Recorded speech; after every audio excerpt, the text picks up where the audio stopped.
It is possible that what you call your true self is only a story your mind has been quietly writing for many years.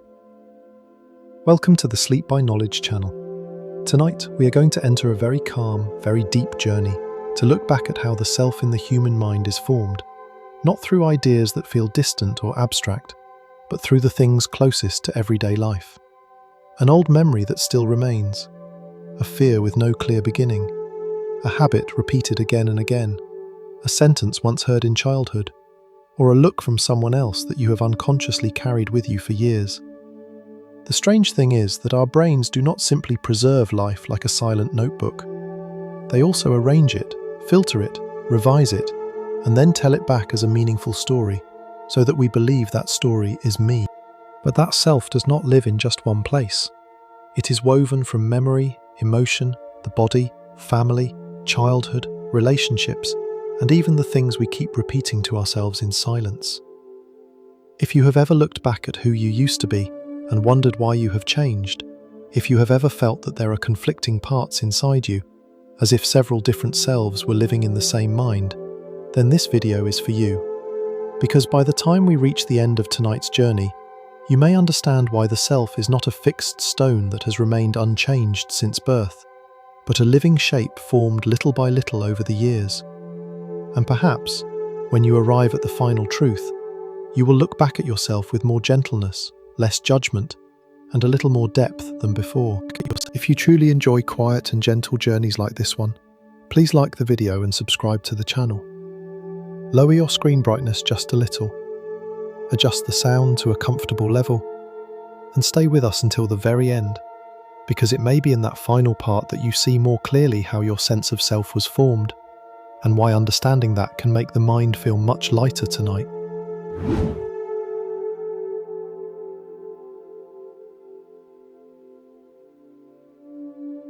And now, after sitting quietly for a little while in the softer darkness of tonight, we can move more slowly into the first question, which is also the most foundational question of this whole journey. How is the sense of self in the human mind formed? At first, that sounds like a very big question, but in truth, it begins with very small things. It does not begin with some lofty idea. It does not appear all at once like a complete flash of light in a child's mind. It arrives slowly. It arrives through feeling, through voices, through the eyes of others, through being picked up, being called by name, being comforted, being seen, and sometimes through being forgotten. The first thing science helps us understand is that the sense of self is not an object sitting somewhere in the brain, like a small stone you could pick up, point to, and say, "This is me." The sense of self in the human mind is more like a process than a thing. It is the ongoing feeling that there is someone living inside this body, looking out at the world through these eyes, remembering yesterday, worrying about tomorrow, and quietly calling all of that by a very familiar word: me. That feeling is so strong that most of us rarely stop to ask where it came from. We just use it, the way we breathe, the way we walk, the way we naturally assume that the face in the mirror is our own. But the sense of self in the human mind is not something fully finished the moment we are born. A newborn baby does not yet have a clear sense of self in the way an adult does. A baby has feelings, reflexes, needs, discomfort, and the ability to calm down when held. But the baby cannot yet tell a story about who they are, and they cannot say who I am, what I like, or how I am different from other people. In the first months of life, their world is still almost blended together as one. Hunger comes and they cry. They are picked up and they settle. They hear a familiar voice and they feel calmer. At that stage, the feeling of self is still very primitive, like a lake that has only just appeared, with no name and no clear shape yet, but already beginning to reflect the first outlines of life. That is why the early years matter so much in the story of the sense of self in the human mind. Developmental science shows that self-awareness does not burst into existence in one single moment. It grows gradually through countless repeated interactions. A child who hears their name again and again slowly learns that this sound is connected to them. A child whose caregiver looks into their eyes, smiles, responds to their crying, picks them up when they are afraid, will slowly learn that this world contains someone who responds to them and that they themselves are a being who can be recognized, soothed, and waited for. It is in those very gentle loops that the first threads of the sense of self in the human mind begin to be woven. There is a very simple but beautiful image. A baby sits in front of a mirror. At first, they may only see a strange movement. A small face moves when they move. A pair of eyes blinks when they blink.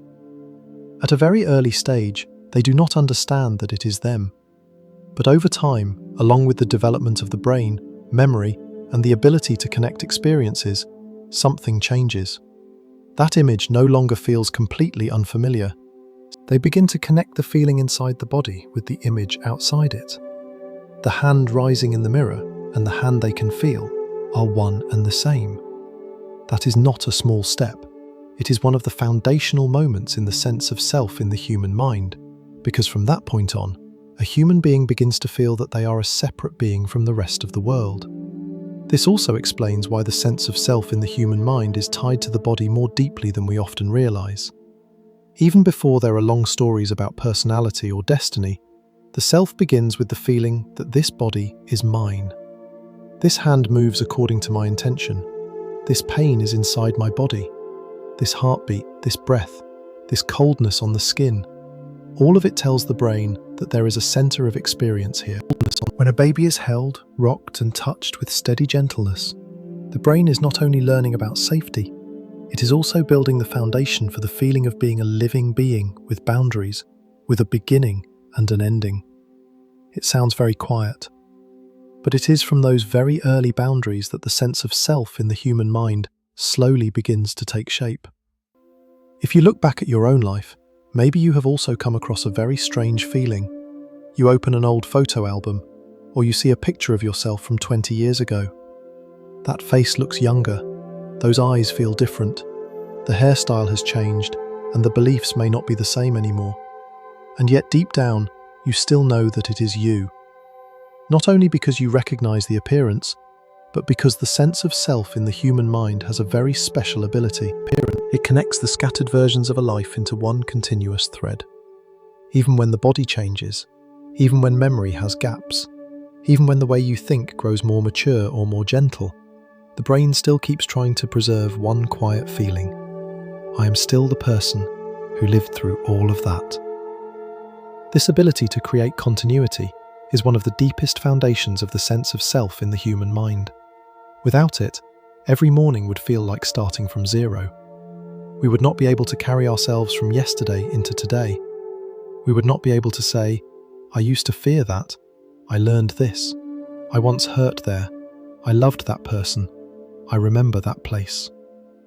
It is memory, the feeling of familiarity with the body, and the ability to connect separate experiences that give the self one red thread running through it all. It is not a perfect straight line. There are broken places, blurred places, and places the mind has revised over the years.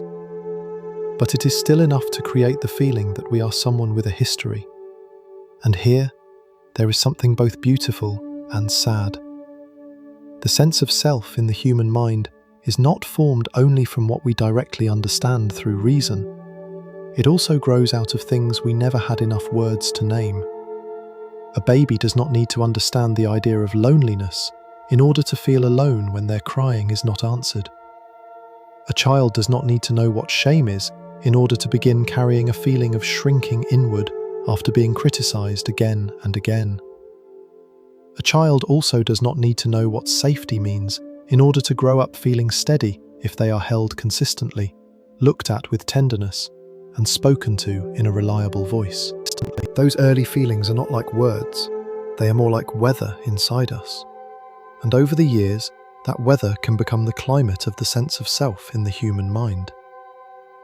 Maybe that is why so many adults still do not understand why they react so strongly to rejection, or why they always try to please other people, or why just one cold look is enough to make the heart sink.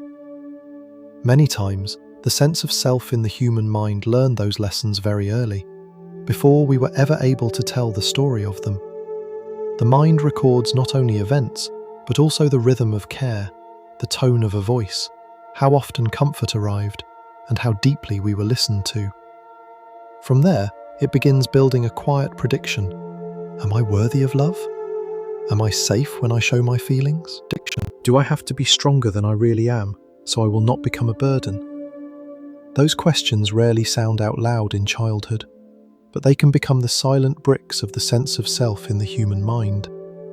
When we are small, we learn who we are not only by looking inward, but also by seeing how other people look at us.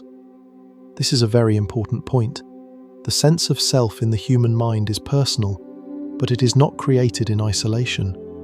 It grows inside the faces of other people, in the eyes of parents, grandparents, siblings, teachers, and friends. A child who is told over and over that they are clumsy may grow up feeling clumsy as if it were part of their nature, even though it may only have been a label repeated too many times.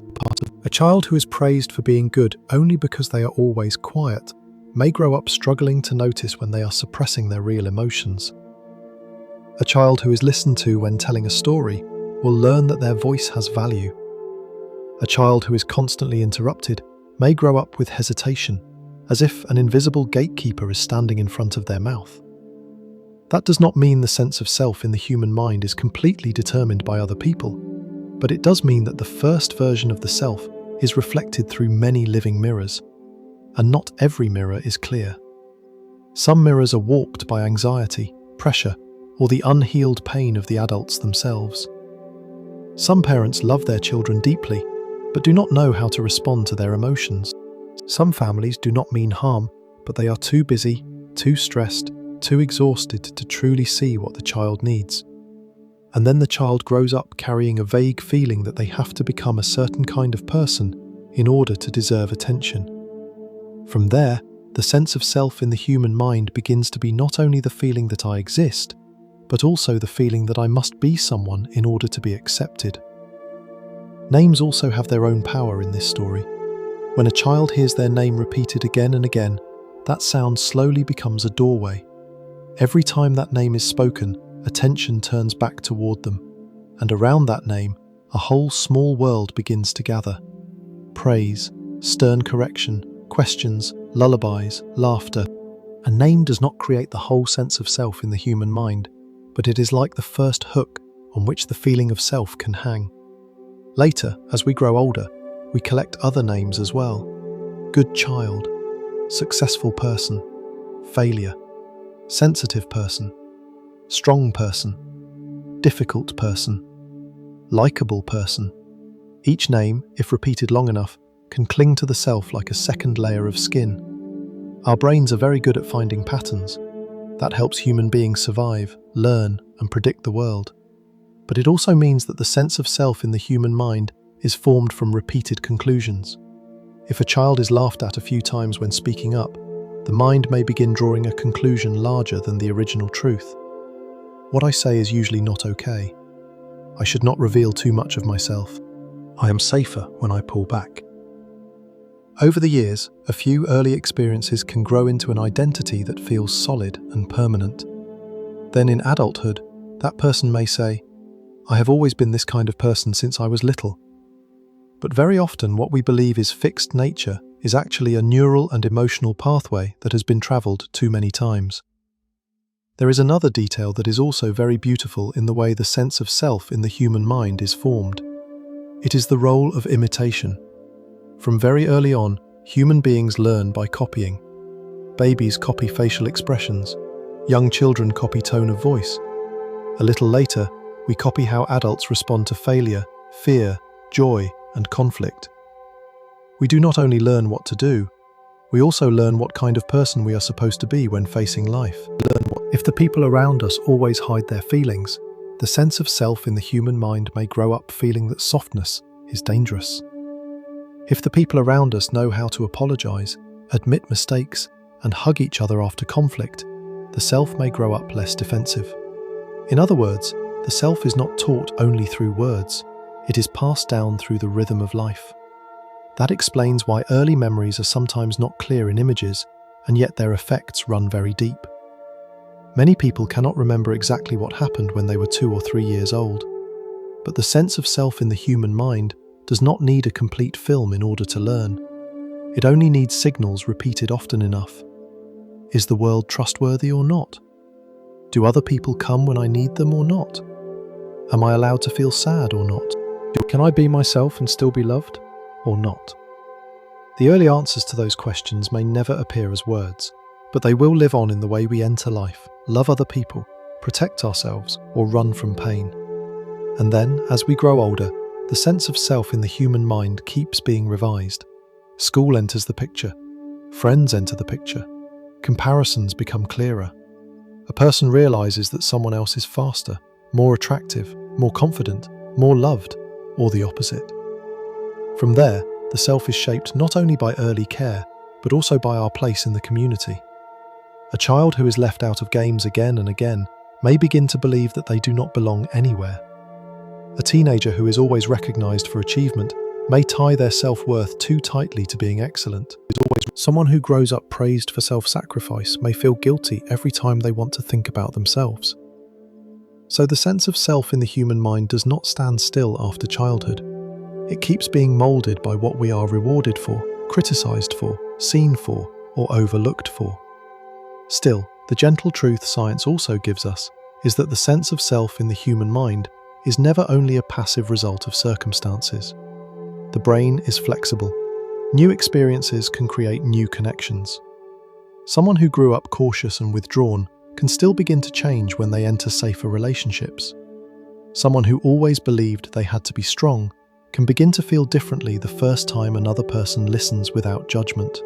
Someone who once believed they were invisible can change in deep ways simply because at some point in life they are finally seen for their true worth. This matters very much because it reminds us that the sense of self in the human mind is formed through experience, and for that reason, it can also be healed through experience. Even so, before speaking about change, we need to stay a little longer with the original foundation, because if we want to understand why adults react the way they do now, we often need to go back to the place where the sense of self in the human mind was still as soft as wet earth. Imagine a child knocking over a cup of water.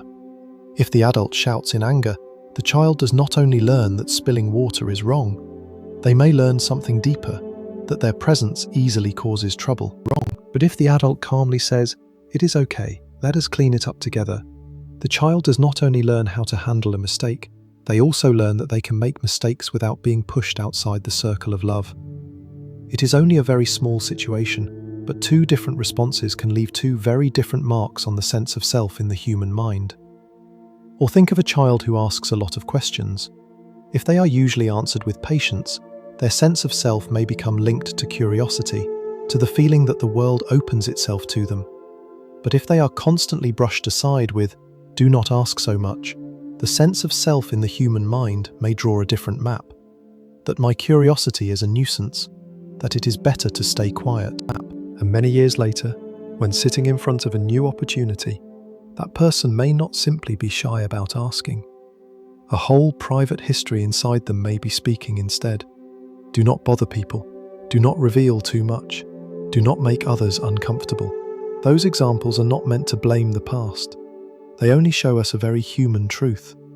The sense of self in the human mind is built by countless ordinary things, not only by major events, not only by tragic moments. Many times it is formed by the way dinner unfolds every day, by whether people in the home truly listen to one another, by whether sadness is allowed to exist, by whether success is treated as a condition for being loved, by whether we are taught to look at our mistakes with shame or with a willingness to learn.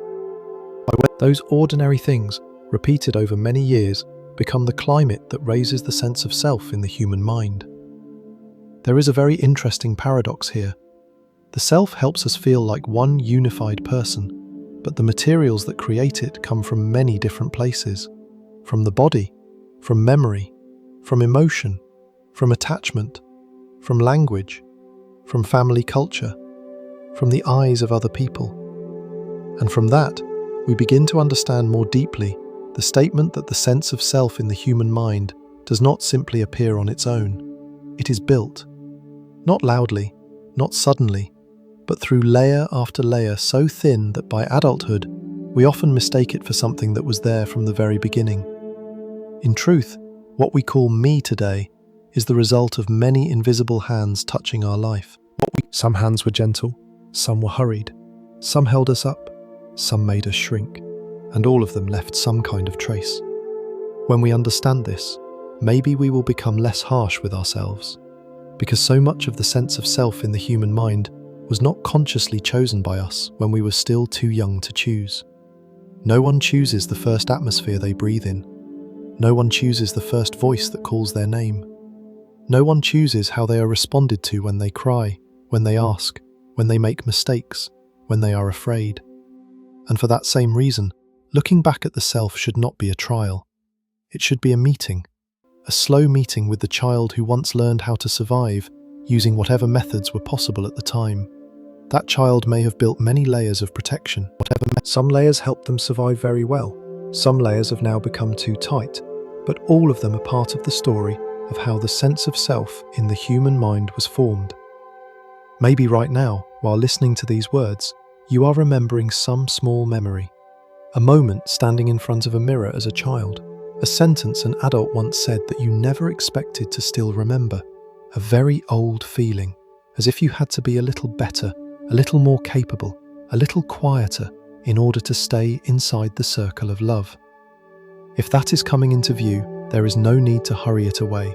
Just look at it the way you would look at an old lamp in an old house, because those very small things helped write the sense of self in your human mind. Not to accuse you, not to lock you inside the past self, only to understand that the self did not fall from the sky. It was woven from real life.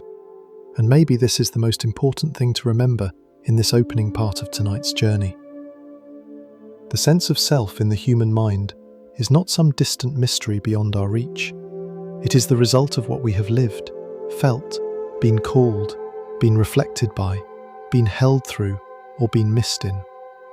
It is like an old song we have been singing for years, even though we never once sat down to read the lyrics slowly. But when we begin to listen closely, we realize that every line, every rhythm, every silence has an origin. And once we begin to see that origin, we will no longer look at the self as a cold block of stone. We will begin to see it as water that has flowed through many different lands. But if the sense of self in the human mind is built little by little in that way, then what leaves the deepest imprint on it? The memories we keep, the body we live inside, or the eyes of other people that we have carried for far too long without ever realizing it.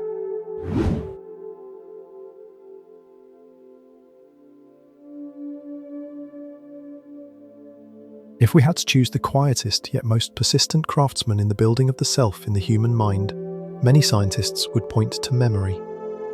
Not because memory is always accurate, and not because memory preserves everything perfectly, like a camera placed in the middle of life, but because memory gives us something even more precious than perfect accuracy. It gives us a sense of continuity.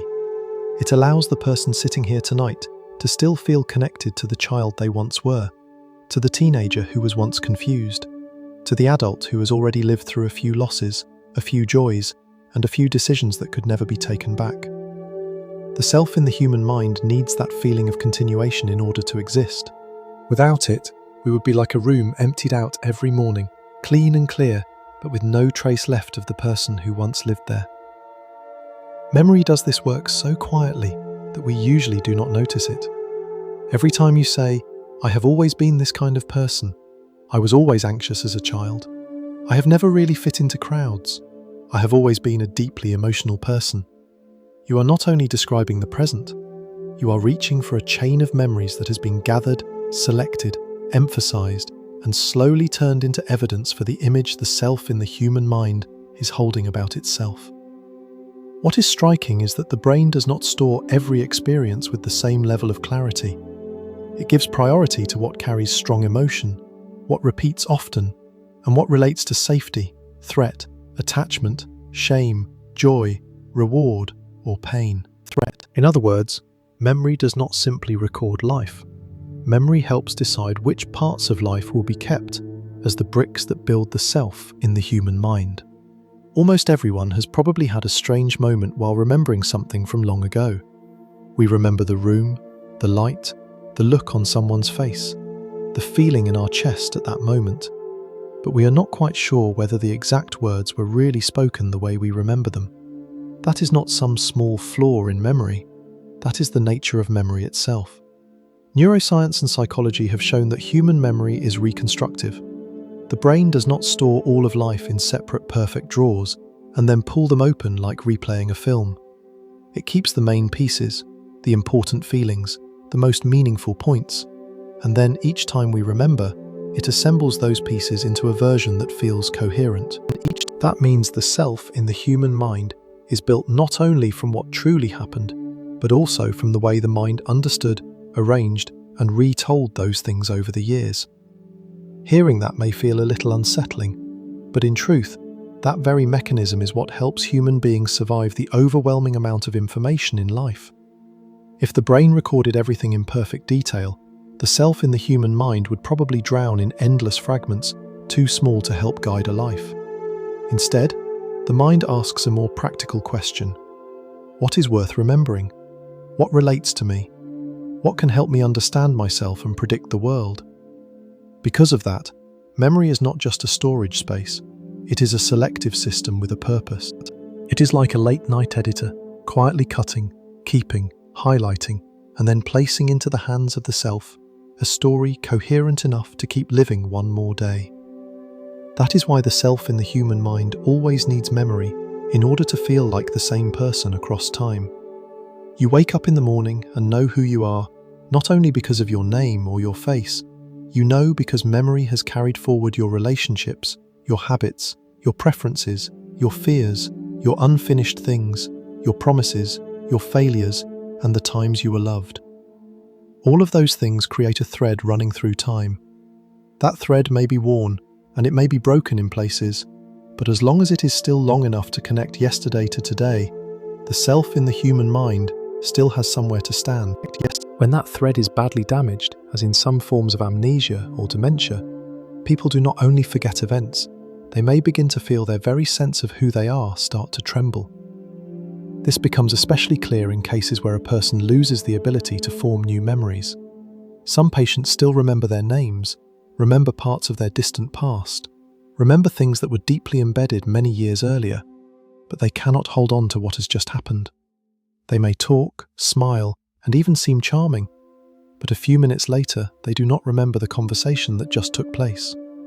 In cases like that, the self in the human mind does not disappear completely, but it struggles deeply to update itself. That person seems stuck in one part of time. They are still themselves, but the connection between the present and the living self is broken in pieces. The question, "Who am I?" suddenly stops being a distant philosophical question. It becomes something very real, very painful, and very human. But even without serious illness, each of us lives with our own versions of those blurry spaces. Most adults remember very little from their first few years of life. This is often called childhood amnesia. In those early stages, the brain is still developing rapidly, especially the systems needed for autobiographical memory that can later be told in words. So most of us do not clearly remember what we did, thought, or feared when we were 1 or 2 years old. But not remembering it in words does not mean those years never entered the self in the human mind. In fact, because they came before words, their traces often go in even deeper as feelings, rhythms of attachment, body reactions, and habits of approaching or avoiding. There are things we cannot retell, and yet we may still be living by them every day. An adult may not remember the first time they were left alone in fear, but the body and emotions may already have learned that the world does not always respond. Someone else may no longer clearly remember those evenings of being held and rocked to sleep by a steady voice, but the self in the human mind may have grown on a safer foundation because of it, making it easier to trust other people and to be gentler with themselves. This is a very quiet truth, but a very large one. Memory does not live only in what we can tell, but memory also lives in the way we breathe when anxious, the way we wait for other people to respond, and the way we believe or do not believe that we are worthy of care. Those wordless memories may be the very first layer of the self in the human mind. Emotional memory is especially powerful in this story. When an experience is tied to fear, shame, delight, loss, or deep feeling, the brain tends to mark it more strongly. Structures involved in emotion, especially the amygdala, help make that event stand out more within the memory system. That is why many people forget countless ordinary school days, but still remember very clearly the first time they were laughed at in front of the class, the first time someone sincerely praised them, or the afternoon they received news that changed the direction of their life. The self in the human mind often clings to memories like these because they carry a strong message. They do not just say what happened, they say who I was when it happened and how the world treated me.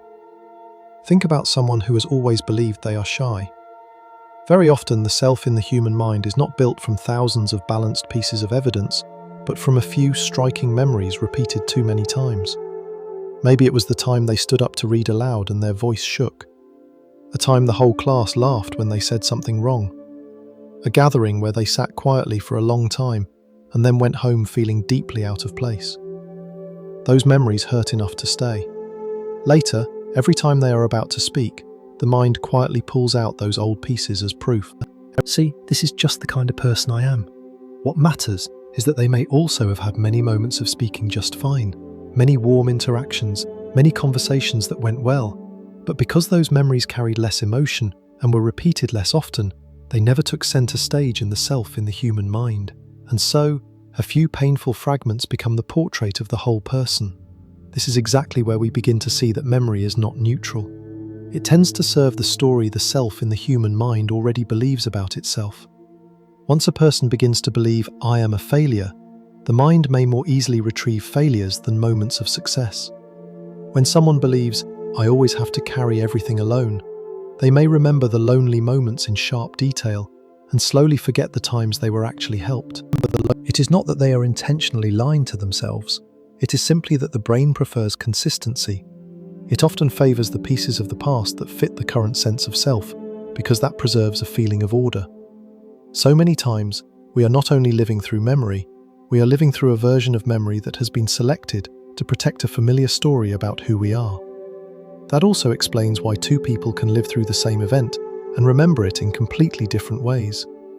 Two siblings raised in the same house may talk about childhood as if they lived in two different worlds. One remembers laughter, shared meals, and bright summer days.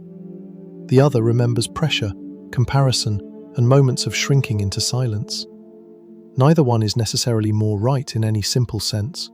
Human memory always passes through a personal position, a personal temperament, a personal moment, a personal need, and especially through the self in the human mind of each person. Each person looks at the same house through different eyes. Each person is touched by different details. And then each person builds their self from a different set of chosen bricks. If we go a little deeper, we begin to see something very subtle. Every time a memory is recalled, it is not simply taken out. It can also be rewritten a little before being stored again. This process is often called memory reconsolidation. That means the self in the human mind is not built once and then left alone forever. Every time we retell the past to ourselves or to someone else, every time we remember something while in a new emotional state, that memory may shift a little.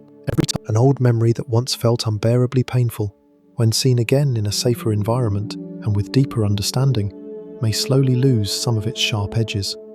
A memory once interpreted as proof of personal weakness may later be understood as proof that at the time we were simply too young, too alone, or carrying burdens that were never ours to begin with. This is where many people change their lives without having to change the past. The past stays the same, but its meaning changes, and because of that, the self in the human mind changes too. Someone may live for years believing, I am hard to love, because their childhood held too little affection and too few gentle words. Then at some point, as they understand more about their parents' circumstances, economic pressure, or wounds passed down through generations, they no longer deny that lack, but they also stop using it to conclude, I am not worthy of love. The same memory remains, but the inner story has changed. And because of that, the self in the human mind steps a little farther out of its old mold. Not because the truth has been twisted, but because the truth has been seen more completely. There are also memories that sink so deep we imagine they are gone.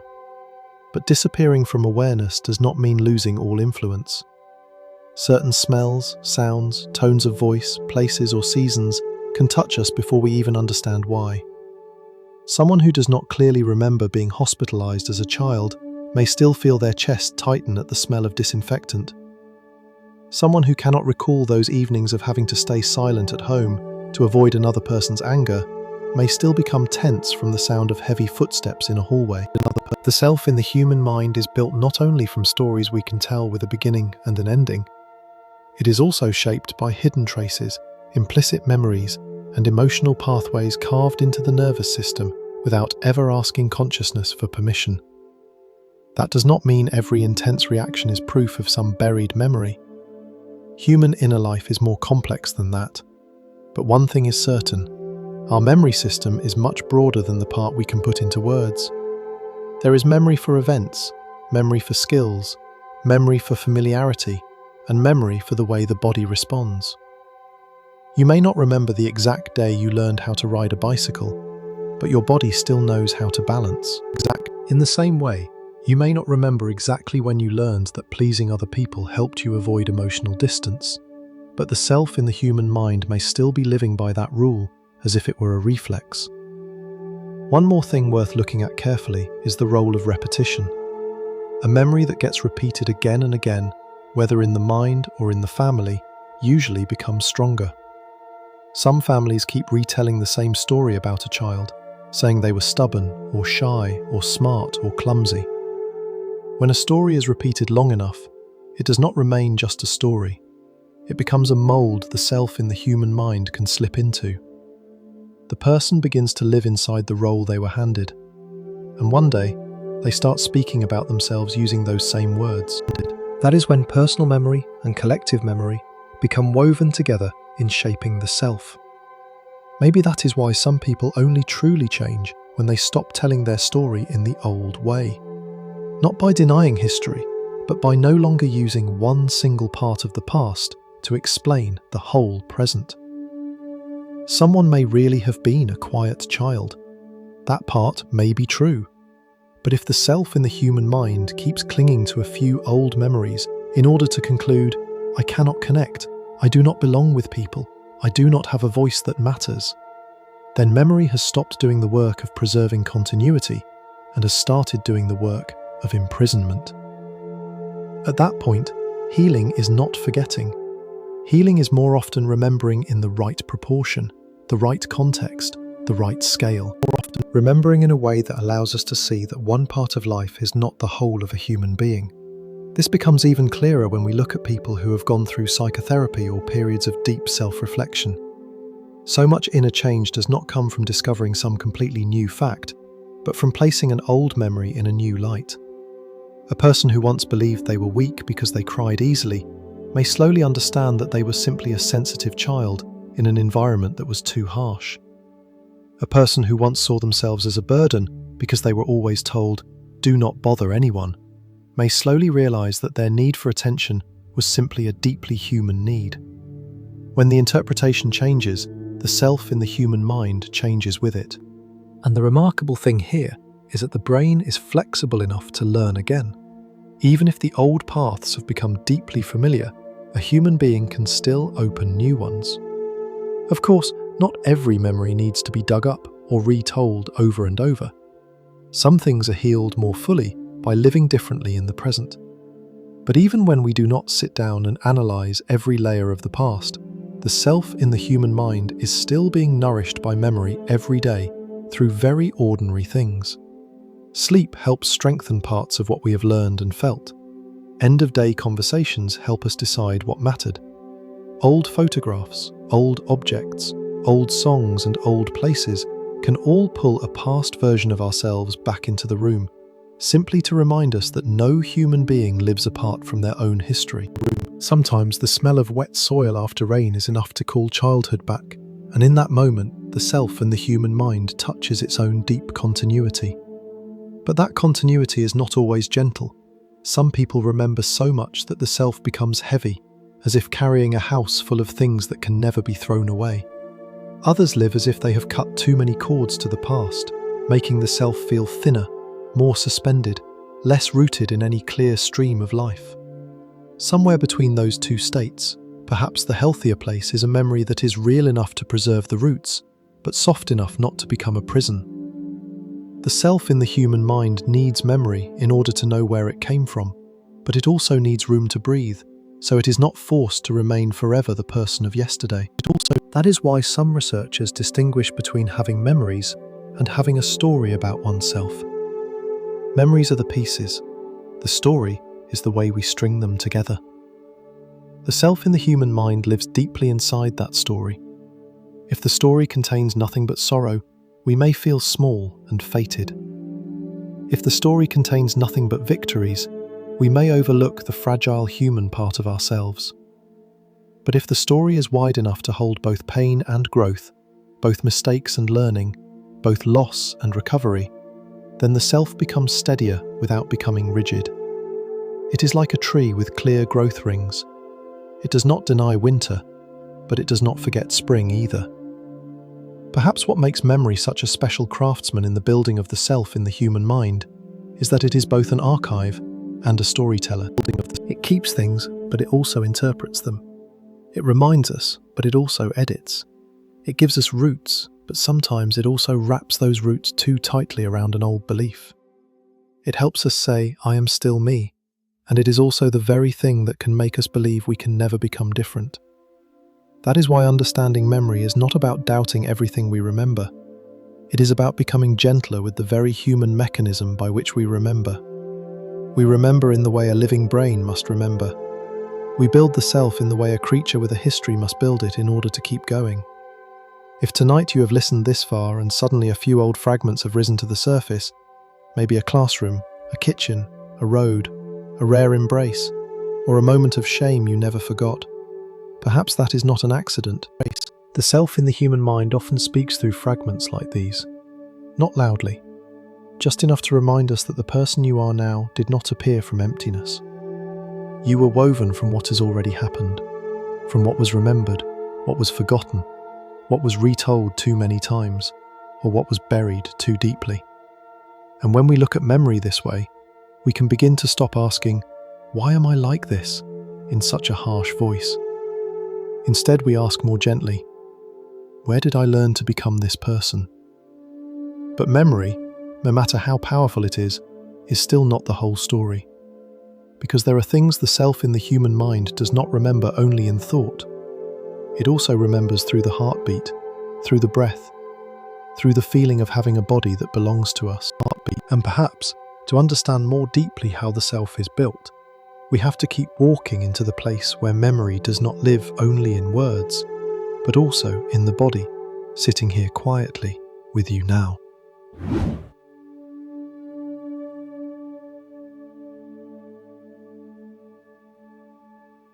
And now, as memory has begun to appear as a quiet craftsman, building the self in the human mind, we can go one layer deeper, into a place even closer than memory, so close that many of us live inside it for an entire lifetime without really noticing. That place is the body. Because the self in the human mind is not woven only from what we remember, it is also anchored in the feeling that we are living inside a particular body, breathing through these lungs, walking on these legs, carrying this heartbeat, this skin, this fatigue, this pain, this comfort. If memory gives us a thread from yesterday to today, then the body gives us a center from which to feel that we are here in this very moment. Many people are used to thinking that the self in the human mind belongs to thought, to ideas, to the stories told inside the head and mind. But in truth, even before the mind can put anything into words, the body has already begun to speak in silence. A baby who does not yet know how to name themselves, who cannot explain emotion, can still curl inward when cold, soften when held, startle at a loud sound, and relax at the rhythm of a familiar lullaby. From very early on, the feeling of having a body of one's own is already one of the first foundations of the self in the human mind. Not an abstract concept, but a very simple felt sense that something here is me and something out there is the world. Neuroscience shows that the brain is constantly receiving signals from inside the body. The heart beats fast or slow. The breath is deep or shallow. The stomach is full or hungry. The muscles are tight or soft. The skin is warm or cold. The head feels light or clear. Those signals do not stand outside the self in the human mind. They move directly into the way we experience who we are, from one moment to the next. A person who has gone hungry for too long may become more irritable, more defensive, more likely to feel that the world is less friendly. A person who has slept well, eaten enough, and truly rested often feels more spacious, more patient, and more clear. The same human being, but when the nervous system shifts state, the self in the human mind seems to shift its lighting too. You have probably felt this before.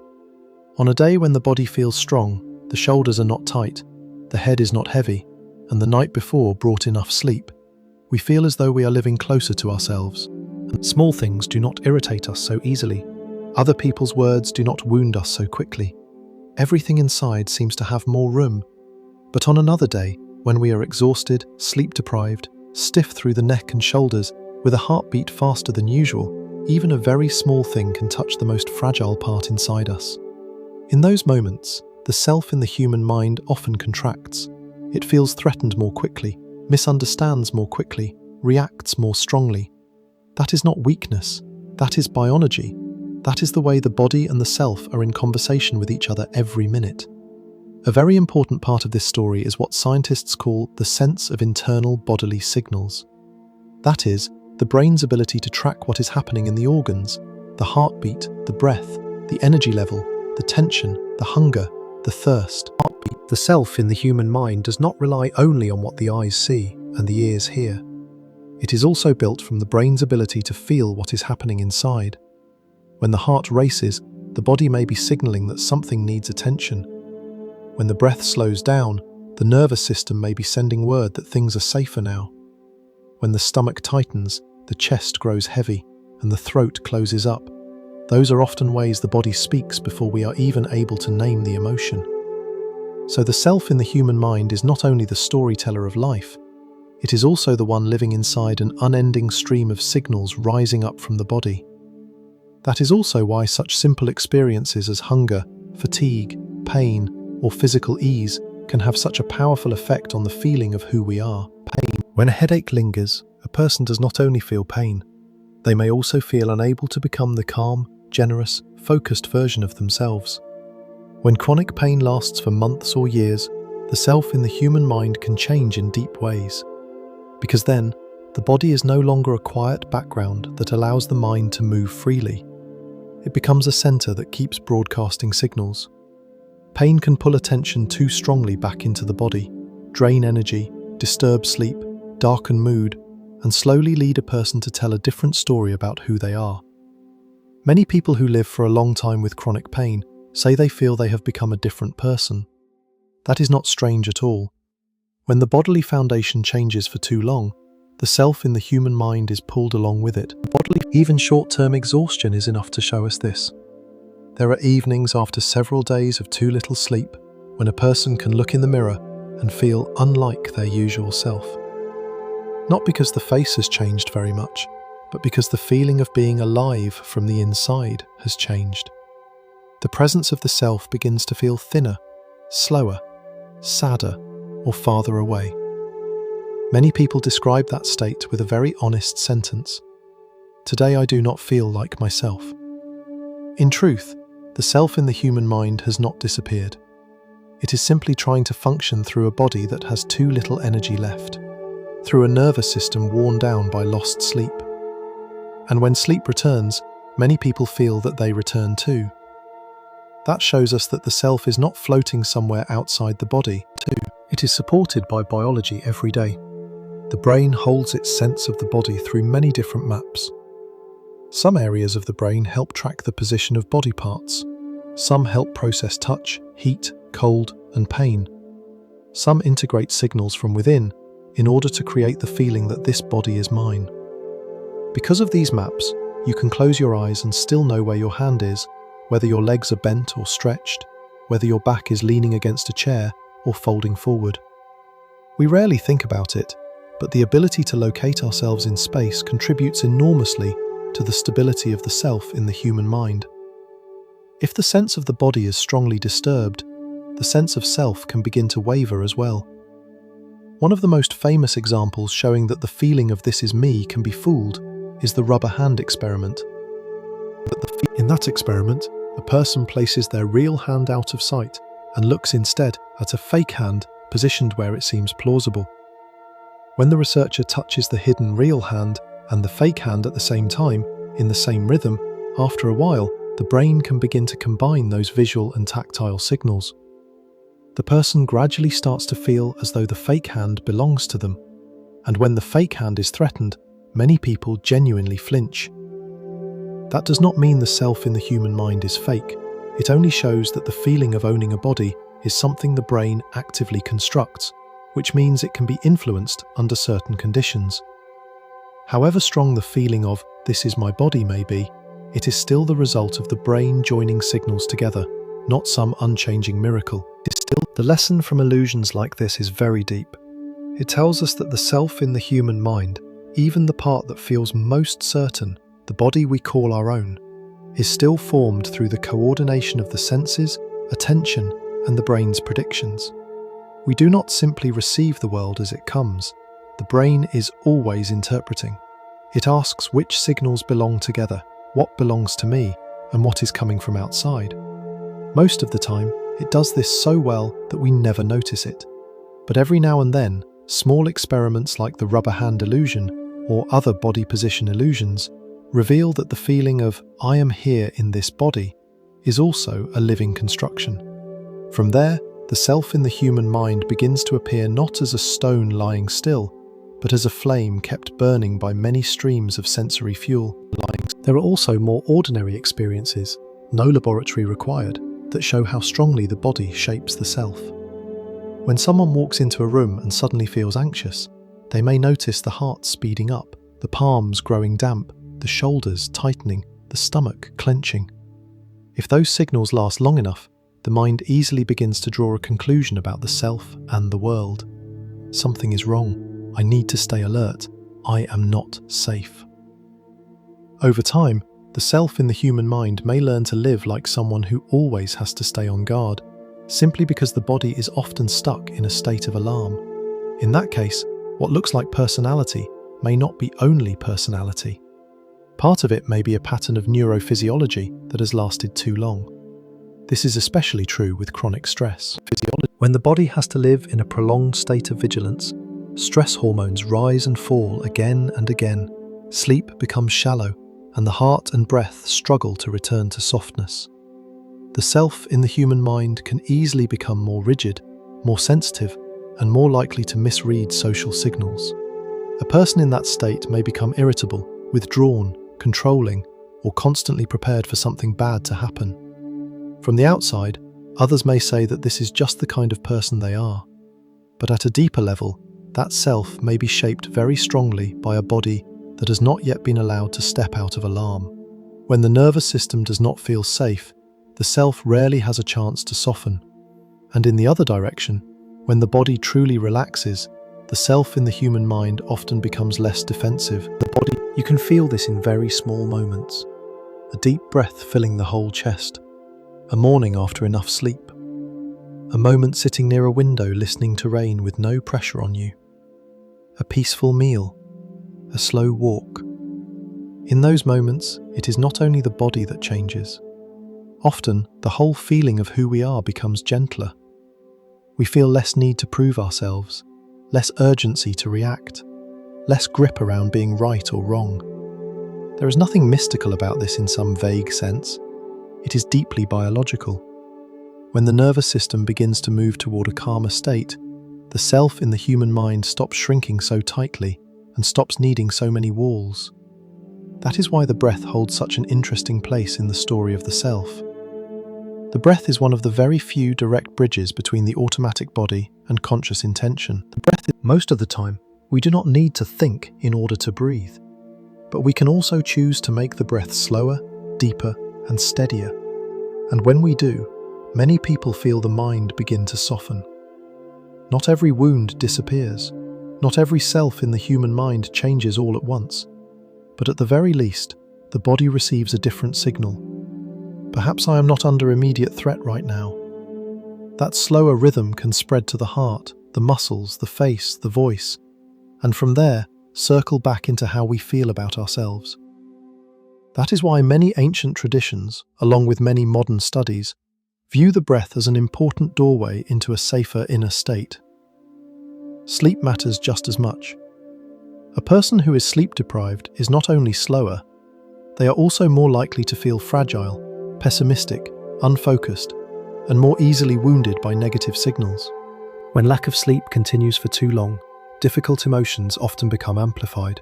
Regulating reactions becomes harder, and memory is affected too. Because of that, the self in the human mind under sleep deprivation easily leans into a narrower version of itself. On nights of exhaustion, people may believe dark conclusions about themselves more strongly than they otherwise would.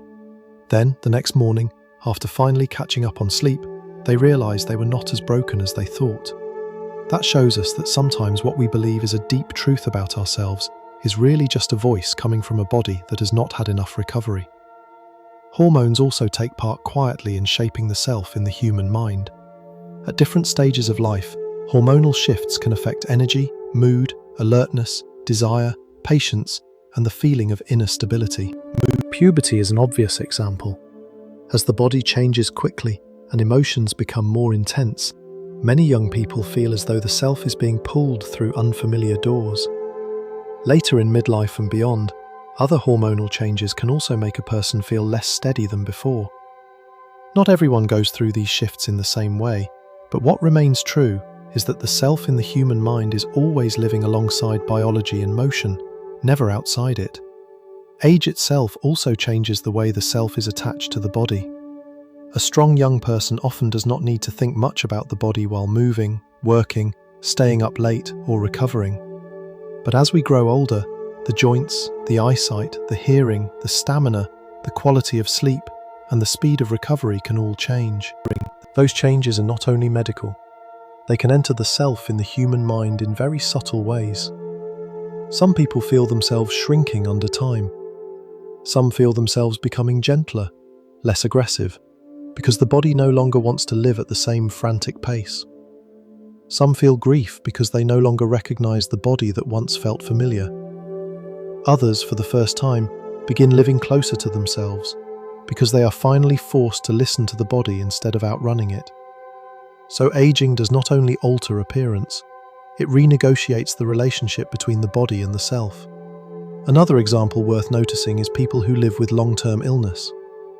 When someone spends years with an autoimmune condition, a neurological injury, a lingering pain, or a new physical limitation, the self in the human mind often has to rewrite itself. A person who once saw themselves as independent, lively, and productive may suddenly have to learn how to receive help. Someone who tied identity to physical strength may have to negotiate with a body that no longer responds the same way. That is not only functional adaptation, that is adaptation of the self.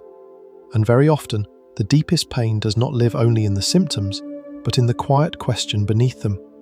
If my body has changed this much, am I still myself? That question is deeply human, and it shows how much more deeply the self in the human mind is tied to the body than we often admit. And yet the body does not only limit the self, it can also open roads toward healing it. When a person learns to sit quietly and notice that the chest is tight, the jaw is clenched, the stomach is bracing, they are doing something deeply valuable. They are returning to the place where the self in the human mind is anchored. Many modern therapeutic approaches are paying more and more attention to this, recognizing that talking about the story of one's life is sometimes not enough. A person also has to relearn the feeling of safety in the body. They need to know what it feels like to drop the shoulders, breathe more deeply, feel the feet touching the ground, and recognize when the nervous system is moving into alarm.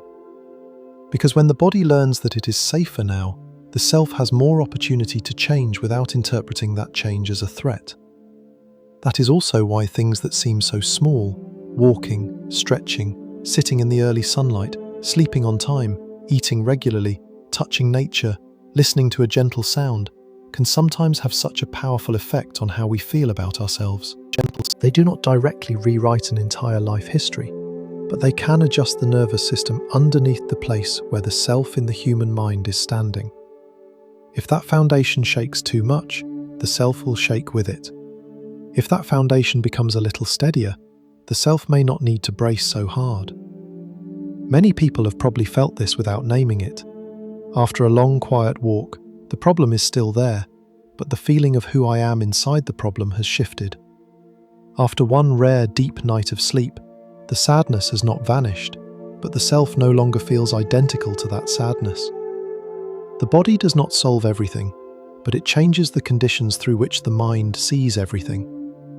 What is beautiful here is that the self in the human mind is not only pulled by the body in one direction, the mind can also influence the body in return. When we believe we are safer, more supported, less alone in holding everything together, the body may soften.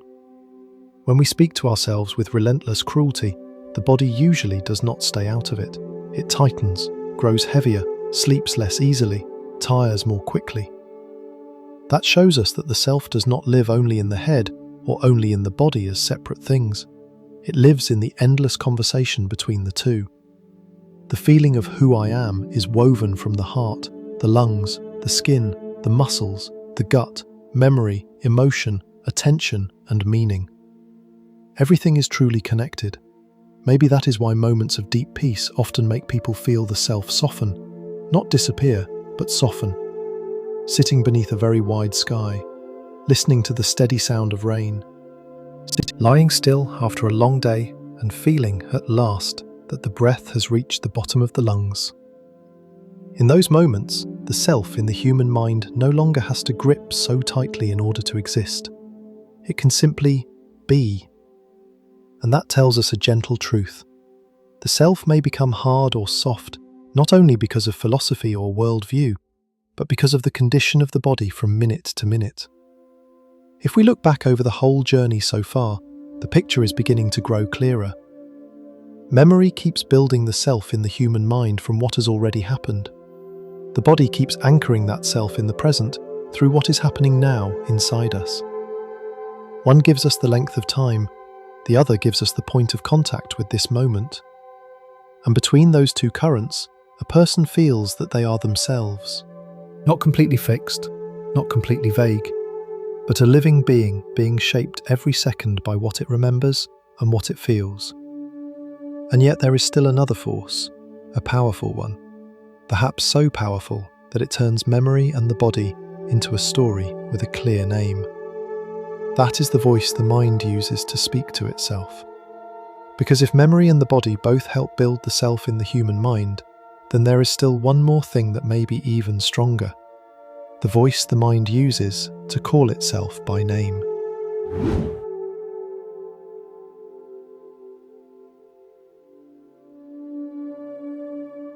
And it is from here that the self in the human mind enters a very special layer.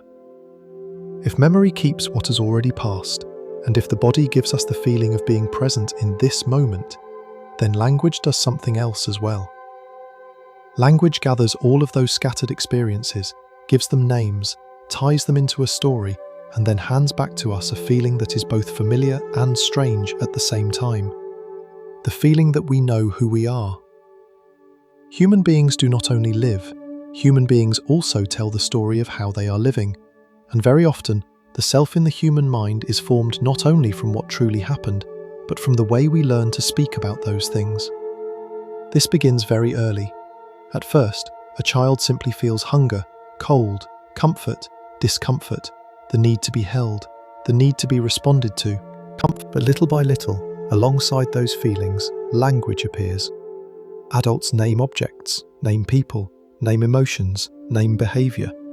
You are such a good child. You are stubborn. You are shy.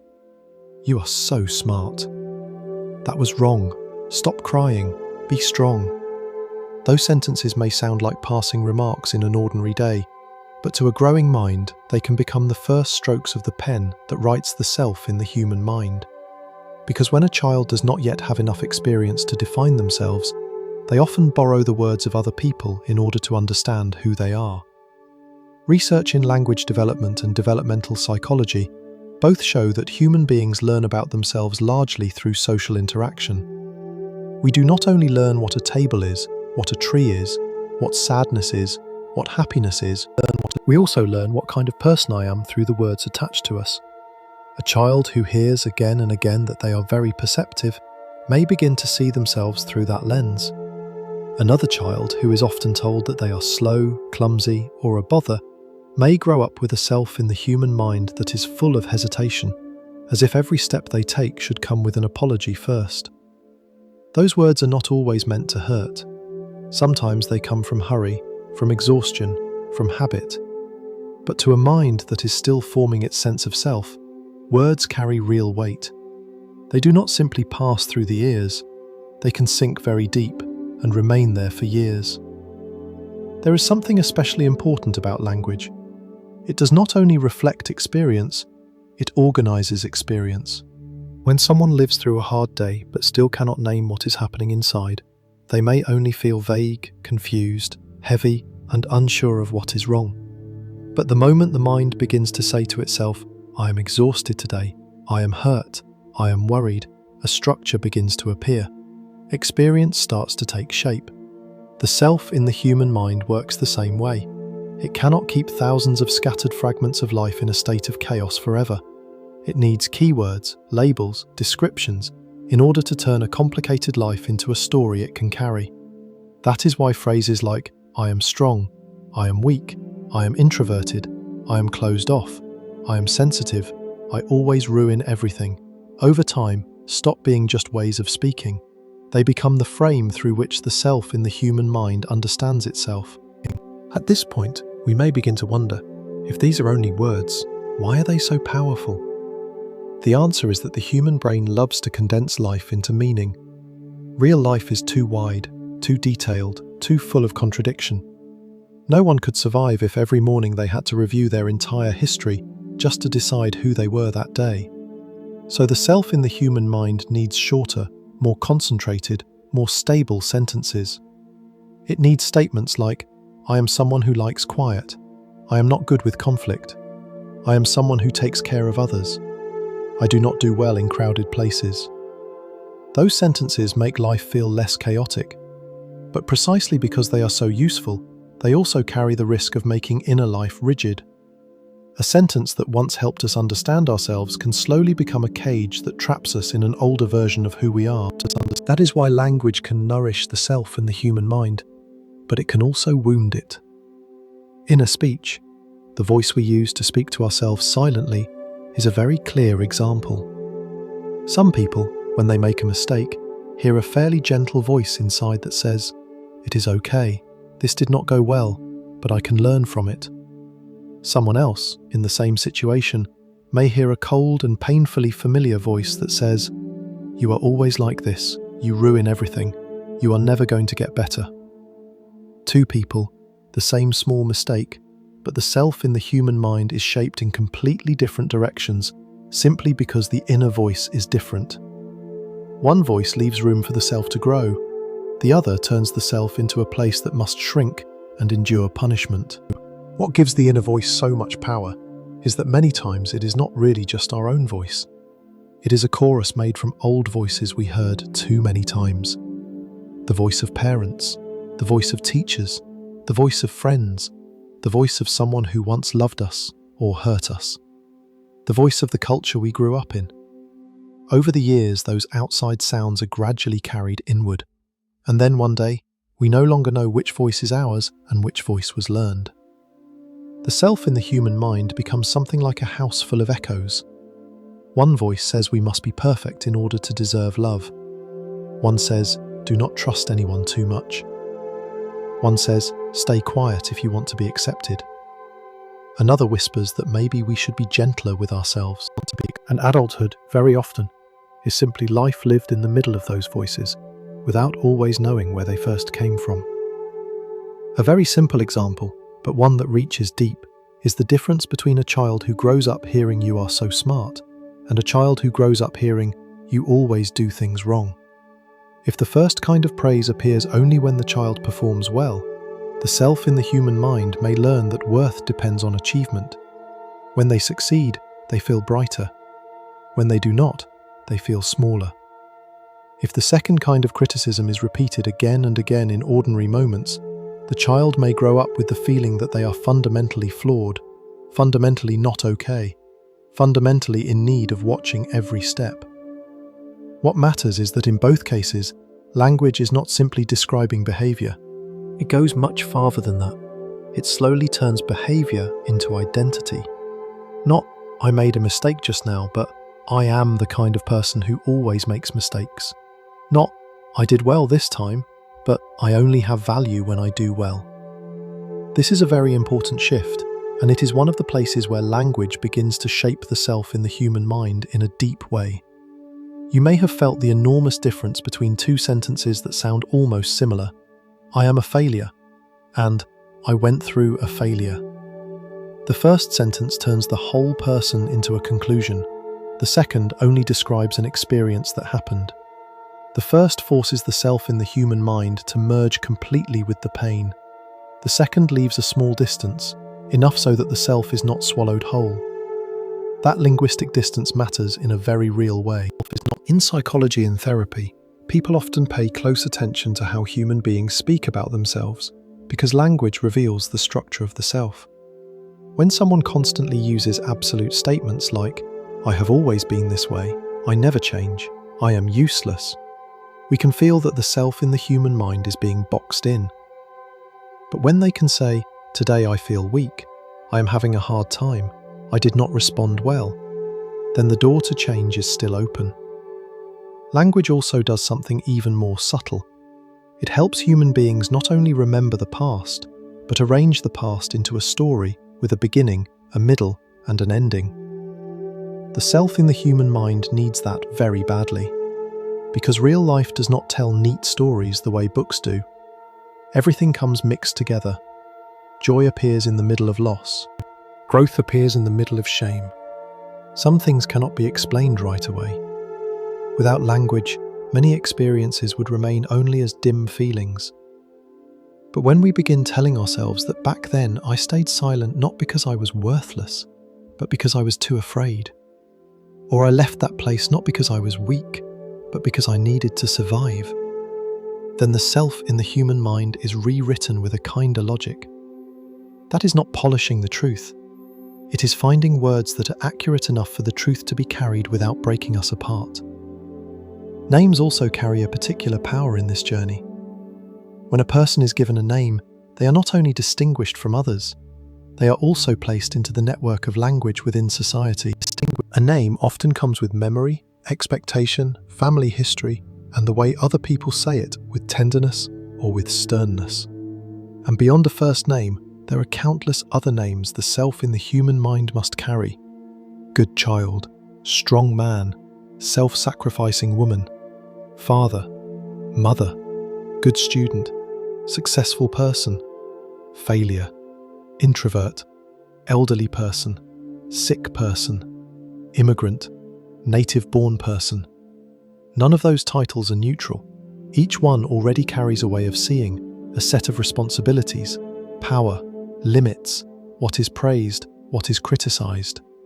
When a person lives long enough inside a role that calls their name every day, it becomes very difficult for the self in the human mind not to be marked by it. Think of someone who has been praised for many years for sacrificing themselves for others. At first, that may look like a beautiful quality. But if that praise is repeated in an environment where their own needs are always pushed aside, the self in the human mind may begin to believe that in order to be loved, they must erase themselves a little. In the same way, someone who is always called strong may find it very difficult to admit when they are tired, because language has tied them to an image that does not allow softness. A child labelled stubborn may slowly stop noticing the determination or the need to be heard beneath the behaviour. They only know that they are the difficult one. A label may be very small, but if it stays long enough, it can move from the outside world deep into the self in the human mind. That is also why sentences repeated from childhood often cling to us in ways that are hard to believe. Also, Some people reach their 40s, 50s, or even older and are still being moved by a sentence they once heard in a kitchen, a classroom, or a front yard decades ago. Stop bothering people. You have to be better than everyone else. You are too sensitive. You cannot handle anything. You are your mother's pride. If you mess up, people will laugh at you. Those sentences may not be remembered word for word every day, but the self in the human mind has carried their rhythm. Some people grow up feeling they need to apologize just for existing. Some always feel the need to prove themselves. Some fear failure far more than the situation seems to justify, because behind one failure, there is not only the fact of falling short, but the threat of losing an entire self-image built from old praise. This also connects to a very special human ability, the ability to tell a story about ourselves. Many animals have memory, emotion, and learning, but human beings also have an autobiographical layer. We can sit down and speak about ourselves as if we were a character with a history, motives, and turning points. That is why the self in the human mind is not only a nervous system reacting to stimuli, it is also a story the mind keeps writing. We tell stories about childhood, first love, awkward years, the thing that changed us, the kind of person we think we are. And the more we tell that story, the more solid it becomes. Sometimes that helps us stay standing, but sometimes it also makes us forget that every story is only one way of seeing, not the whole truth. One very interesting area of cultural research shows that different cultures can teach people to understand the self in very different ways. In many Western societies, especially in North America and much of Western Europe, language and education often emphasize individuality, independence, personal choice, becoming yourself, speaking your own opinion, and finding a unique identity. Meanwhile, in many societies across Asia, Africa, and Latin America, the way people are spoken about is often tied more closely to family, community, duty, harmony, and role within a web of relationships. This does not mean one place is more correct than another. It simply shows that the self in the human mind is not entirely private and does not grow only from the inside. It is also shaped by the social language surrounding it, by the questions a culture usually asks. Who am I? Or, where do I belong? What do I want? Or, what am I responsible for?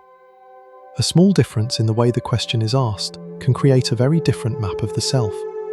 That is why when someone moves into a different culture, they often do not only learn new food, new weather, and new habits. Many times, they also have to renegotiate the self in the human mind. A person raised in an environment that values the group may feel strange being asked again and again, "What do you want? What do you think? You need to live for yourself." Meanwhile, someone used to making strong individual choices may feel themselves begin to dissolve when entering an environment that places relationships and harmony above personal preference. Many immigrants and people who have lived abroad for a long time say they feel as if they have two versions of themselves, depending on the language they are speaking and the community they are standing in. There is nothing fake about that. It reflects the truth that the self in the human mind is always connected to language and cultural context. When the language changes, part of the way we feel ourselves changes too. Even within a single life, changing the way we speak can change the way we live. Think of the difference between always telling yourself, "I need to toughen up," and telling yourself, "I need rest right now." The first sentence may be useful at certain moments, but if it is repeated too often, it may cause the self in the human mind to forget its own need for support. Too often, the second does not make us weaker. It only allows the self to be more honest. Or think of the difference between, "I am hard to love," and "I have been through relationships that made me afraid of love." The first turns pain into nature. The second acknowledges history without sealing off the future. It is often in these very small shifts of language that the self begins to loosen its grip on old conclusions. Language also shapes the self in the human mind through the way society talks about gender, age, success, failure, emotion, and even what counts as a good life. In some places, living slowly is treated as laziness. In some places, silence is seen as maturity. In some places, speaking your mind is praised. In others, it is seen as disrespectful. In some places, showing emotion is considered sincere. In others, it is treated as weakness. All of those ways of speaking move into a person little by little. And then some people feel ashamed for needing rest. Some feel guilty for wanting to put themselves first. Some do not dare stay sad for too long because they learned that good people are supposed to move on quickly. In those moments, the self in the human mind is not shaped only by what we say to ourselves, but by the entire moral and social language that has passed through our lives. What is especially important is that the more often the brain hears a certain expression, the more easily it begins to accept that expression as true. This is part of how learning works. Neural pathways that are used often tend to become more familiar. If a person speaks to themselves with cruel language every day, over time, the self in the human mind may begin to treat that voice as the default voice. It no longer feels like one possible way of speaking. It feels like obvious truth. On the other hand, when someone practices speaking differently, not in a falsely positive way, not in self-deception, but simply in a way that is more precise and more humane, the old grooves can slowly begin to weaken. This does not happen in a single night, but it can happen, and that is very gentle news for anyone who has lived too long under the shadow of a harsh inner voice. A deeper example appears when someone goes through a major life event, such as losing a job, a breakup, illness, or the death of someone they love. The event itself is already painful, but what often shakes the self in the human mind even more is the way that event is retold inside. If the story becomes, "Everything is over, I have lost, I have no one left," then the self will shrink under the weight of that story. If the story becomes, "I have just gone through a major loss, I am in pain, but I am still a person who can keep living," then the pain does not immediately become smaller, but the self still has room to breathe. This helps explain why two people can go through very similar hardships and recover in very different ways. Not only because of the event itself, but because of the kind of story their inner language built around it. It is also important to say one more thing, so this is not misunderstood. Emphasizing the role of language does not mean that changing the way we speak will make every problem disappear. That is not true. A deeply wounded person cannot heal through a few positive phrases alone. The body, memory, relationships, and life circumstances still matter deeply. But language has power because it is where all of those experiences are gathered into meaning. The self in the human mind does not live directly on the raw facts of life. It lives inside the part of life that has been filtered through feeling and shaped into words. So changing the language does not erase history, but it can change the relationship between the self and that history. Perhaps that is why timely, gentle words can save a person more than we realize. Not because they are magical, but because they help a self in the human mind that has been tightly constricted find another way of understanding itself. A sentence like this is very hard for you, and there is a reason for that. Sounds completely different from "you are overreacting." A sentence like "you are learning, this does not mean you are incapable" sounds completely different from "you just cannot do it." A sentence like "you are allowed to be tired" sounds completely different from "you need to push harder."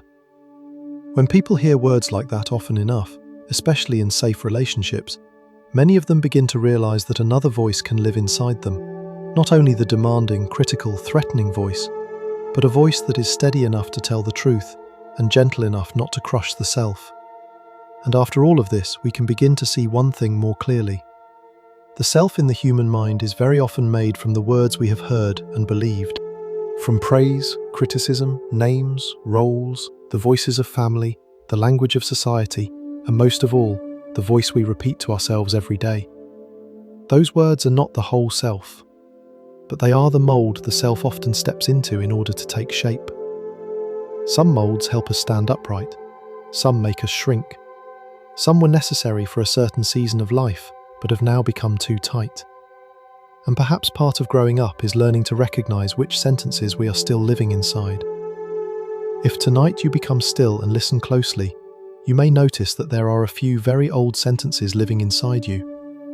Maybe one of them once made you stronger. Maybe one of them hurt you, and you mistook it for truth. Maybe one of them was spoken about you a very long time ago, and somehow it still echoes in your weakest moments.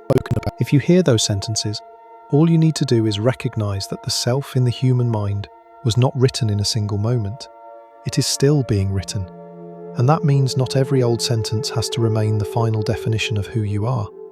Because after language, after the inner voice, there is still another powerful force helping shape the self every day. It is the gaze of other people, the way human beings reflect one another, the way we learn who we are through being loved, accepted, abandoned, compared, truly seen, or quietly overlooked. And perhaps, if we want to understand more fully how the self in the human mind is formed, we need to keep going into the place where other people enter the self far more deeply than we usually imagine.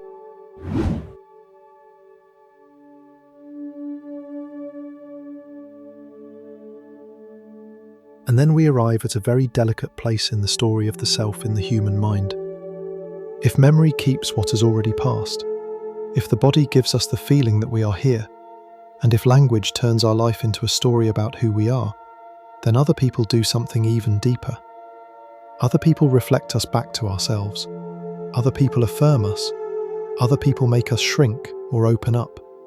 And very often, the self in the human mind is not formed alone in silence, but takes shape between glances, between moments of being welcomed, between moments of being left behind, between encounters that seemed small at the time, but left very long traces. Human beings are social creatures. That sounds so familiar that it is easy to overlook the real weight of it. We do not only need food, water, sleep, and warmth. We also need the feeling that we belong somewhere. We need the feeling that someone sees us. We need to know that our presence is not completely unnecessary in this world. That is why the self in the human mind always carries the marks of other people. Not only the marks of family, but also of friends, teachers, lovers, co-workers, communities, and even people who passed through our lives only briefly, but did so at a time when we ourselves were at our softest. From the very beginning of life, the self in the human mind learns about itself through social feedback.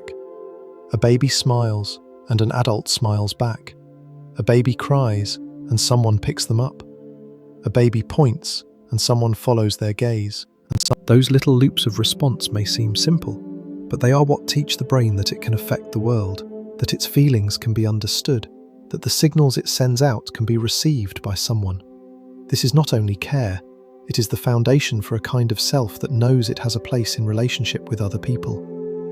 When responses come steadily and with enough safety, the self in the human mind usually grows with a quiet inner steadiness. But when responses are too inconsistent, too cold, or too unpredictable, the self easily learns how to live in a state of vigilance. Maybe that is why the gaze of parents and early caregivers has more power than we tend to realize. A tender look does not only soothe one afternoon, it can sink all the way into self-awareness and slowly help a child believe that they deserve to be here. On the other hand, a look that is always disappointed, a face that keeps turning cold, a sigh repeated every time a child makes a mistake, can leave behind in the self, in the human mind, a feeling that is hard to name, but very enduring. The feeling that one's existence tends to be a burden, that one has to become someone else in order to deserve love. These things are rarely written down anywhere, but they can be written into the way a person steps into adulthood. We learn who we are through social feedback far more than we think. A child who is often listened to when telling a story will slowly believe that their voice has value. A child who is constantly interrupted may grow up with the habit of pulling back right before finishing a thought. A young person who is recognized again and again for being thoughtful may begin to see that as a beautiful part of who they are.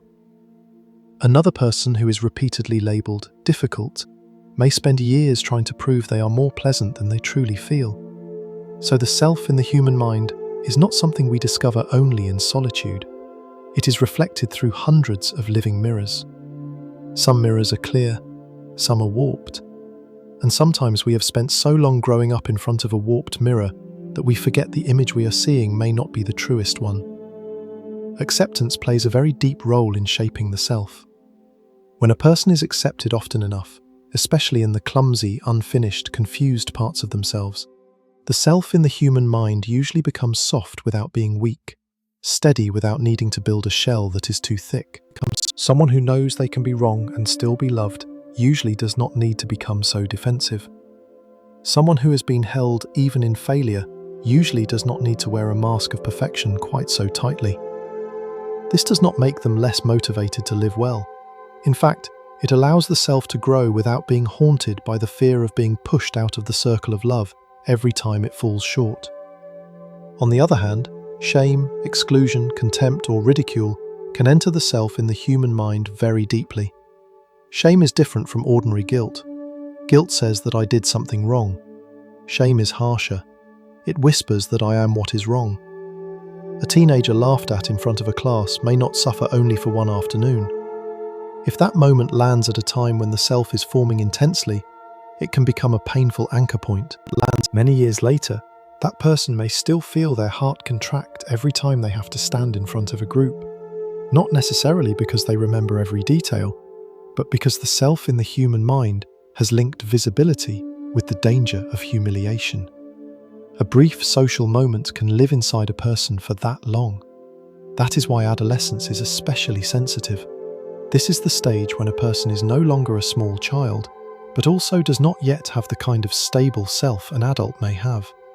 The brain is still developing rapidly, the social reward system is highly sensitive, the need to belong is intense, and the feeling of being excluded can hurt in a very real neurological sense. Many studies suggest that social rejection activates areas of the brain related to physical pain.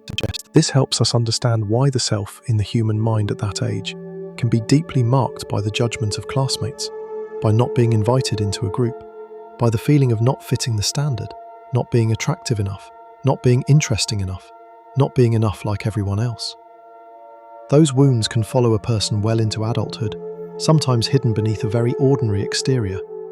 An adult may say they hate social gatherings, but at a deeper level, the self in the human mind may still be protecting itself from an old pain from youth, when they once stood awkwardly in a group and felt like they did not belong there. Someone else may always try to please everyone in the room, not because they were born that way, but because the self once learned that if they did not adjust themselves to fit other people, they might be left behind. Some of the reactions we call personality today are actually old social lessons that entered the self a long time ago. Social roles also add layer after layer to the self in the human mind. Roles are necessary. No one lives completely outside of roles. We are someone's child in a family, someone's parent, a friend, a co-worker, a caregiver, a leader, the younger one, the one who has grown old, the one who once succeeded, the one who once fell apart. Every role carries with it a style of behavior, a set of expectations, and a way other people see us. Over time, those roles can blend into the self so deeply that they become hard to separate from it. A person who has lived too long in the role of the one who carries everything may forget what it feels like to lean on someone else. A person who is always the successful one may become terrified of allowing any sign of helplessness to show. A person who has always been seen as the troublemaker may gradually behave in line with that role because they no longer believe they have any other choice. The subtle truth is that the self in the human mind is not always the same in every place. Someone at home may be quiet, agreeable, even fragile, but at work, that same person may be sharp, efficient, and decisive.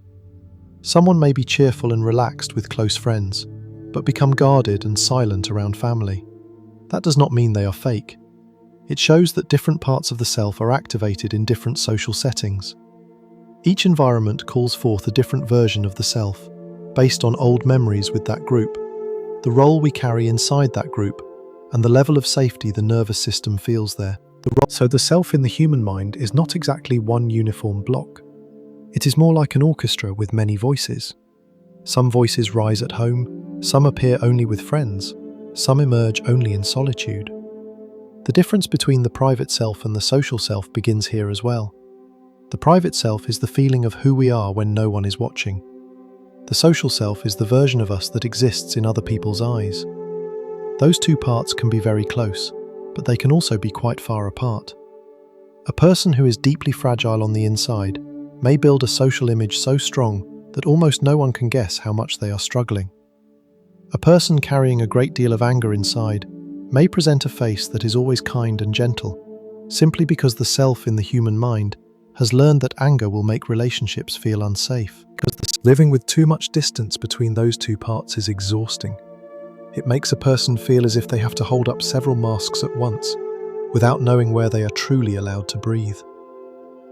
There are times when people change themselves just to fit into a certain group, and this is one of the painful but very real truths about the self. A teenager may start dressing differently, speaking differently, laughing louder, criticizing others, even hiding their real interests, simply to avoid being pushed out of a friend group. An adult may cut away part of their sensitivity, reduce their sincerity, learn to become harder at work because that environment rewards it. Someone else may keep pleasing their family to the point that they no longer know what they actually want. In those cases, the self in the human mind does not exactly disappear. It adapts in order to survive within the group. But if a person has to adapt for too long by betraying the truest part inside, the self usually leaves behind a feeling of emptiness, exhaustion, or being lost from itself.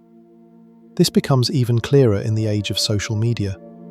Never before in history have people been able to place versions of themselves in front of so many eyes, every day, almost without stopping. In the past, the self in the human mind was reflected mainly through family, neighborhood, school, work, and the concrete community around us.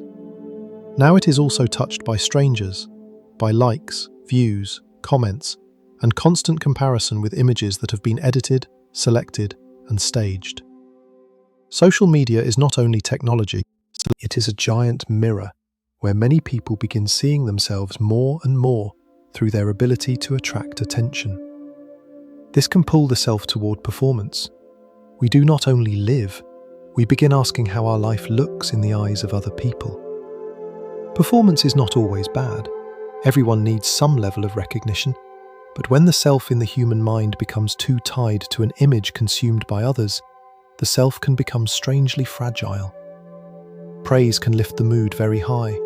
Silence can make a person feel invisible. One short criticism from a stranger can crawl into the night and disturb sleep. We begin living inside a new kind of mirror, where the self is measured by quick and public signals of response. Some people, because of this, drift farther and farther away from their real inner feeling. Some people, they know what to post in order to be liked, and what tone to use in order to be accepted, but they are no longer sure what they actually feel once the screen goes dark. At that point, the self in the human mind is in danger of growing thin on the inside, even if it appears very bright on the outside. And yet, even without social media, human beings have always carried many versions of themselves. The difference is that in the past, those versions were more clearly tied to separate spaces. One version at home, one version outside, one in church, one at the office, one at the bar, one at a family gathering. The self in the human mind is quite capable of shifting flexibly between settings. That is an important adaptive skill. But the problem begins when a person no longer feels there is a real enough core beneath all those shifts. Then the question of who am I really starts to feel more exhausting than illuminating. Not because we do not have a core, but because that core has been covered over by too many eyes, too many roles, too many expectations. Long-lasting loneliness also affects the self very deeply. A person may need solitude in order to rest, recover, and reflect. But loneliness is different from being alone. Loneliness is the feeling that no one truly reaches you, no one truly sees you, or there is nowhere you can set down the performed version of yourself and remain as you really are. When that state lasts too long, the self in the human mind can become fragile or distorted. Some people start doubting their worth because they lack nourishing feedback. Some retreat deep inside and find connection harder and harder. Some become intensely attached to any attention at all, just to feel that they still exist in someone's eyes. Long-term loneliness does not only make us sad, it can erode the feeling of belonging, and the feeling of belonging is one of the most important nutrients for the self. Many people have lived through something strange. The more they are looked down on, the more the self in the human mind may develop in two opposite directions.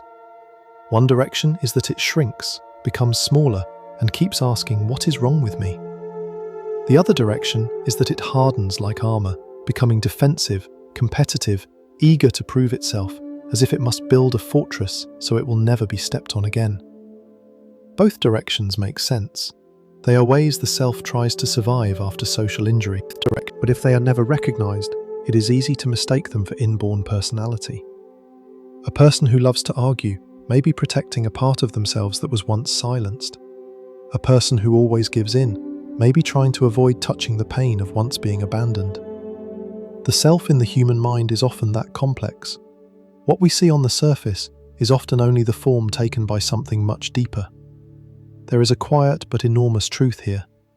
Being seen accurately can heal the self in a way very few other things can.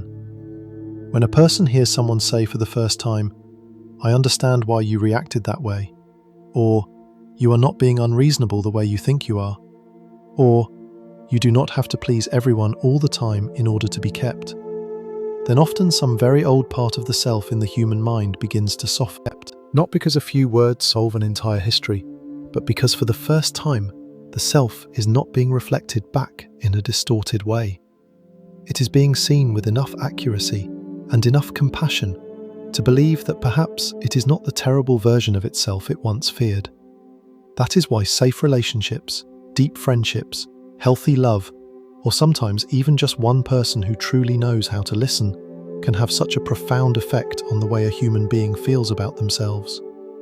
We also need to look at the weight of being labelled within a community. When a person is cast into a role too early, the self in the human mind can live under that label for a very long time. The rebel, the weak one, the failure, the unfriendly one, the one who will never amount to anything. Failure. Society does not always give people an easy chance to change roles, and sometimes, in order to survive within a system that has already labelled them, people begin living according to that label. This is a quiet social tragedy. Not because human beings cannot change, but because the collective gaze is often slower than inner change. The self then has to keep trying to grow, while carrying other people's old view of it like a shadow. In the other direction, being trusted can also help the self in the human mind grow in healthier ways. A child who is seen as responsible often grows into someone who learns responsibility. A person who doubts themselves but is given real trust through meaningful work may discover a calmer and steadier version of themselves. When someone sees a possibility in us before we can see it in ourselves, that gaze can become a bridge. This is not magic. It is the very real impact of social expectation on behaviour and self-perception.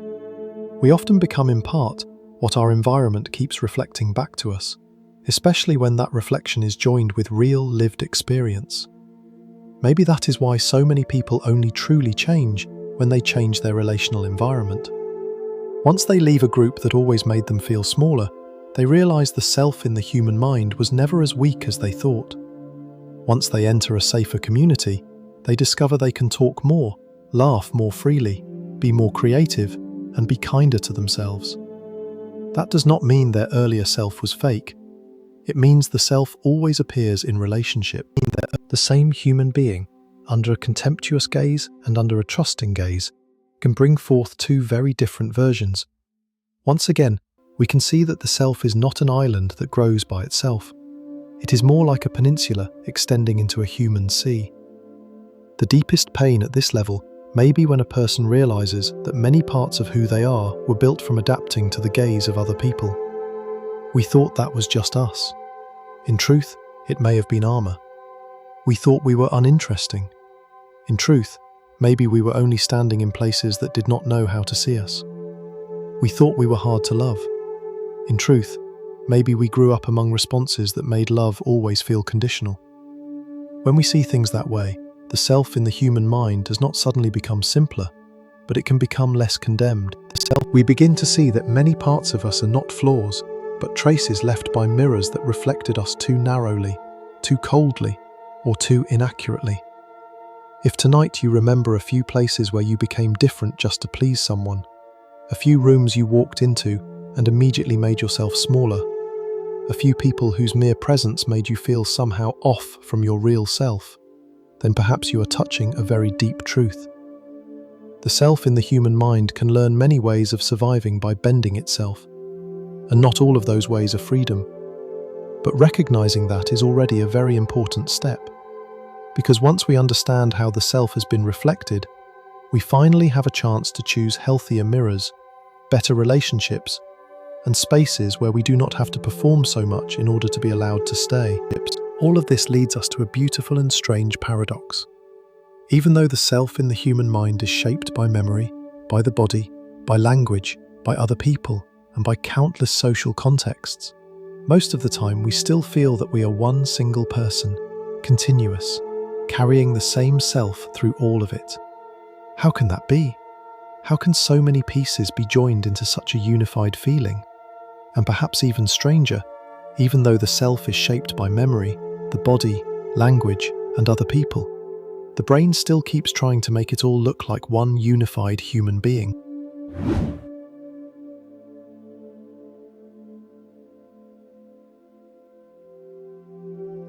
And perhaps this is the point where the story of the self in the human mind enters its most scientific layer, and also the layer that makes us feel smaller in the face of how intricate the brain truly is.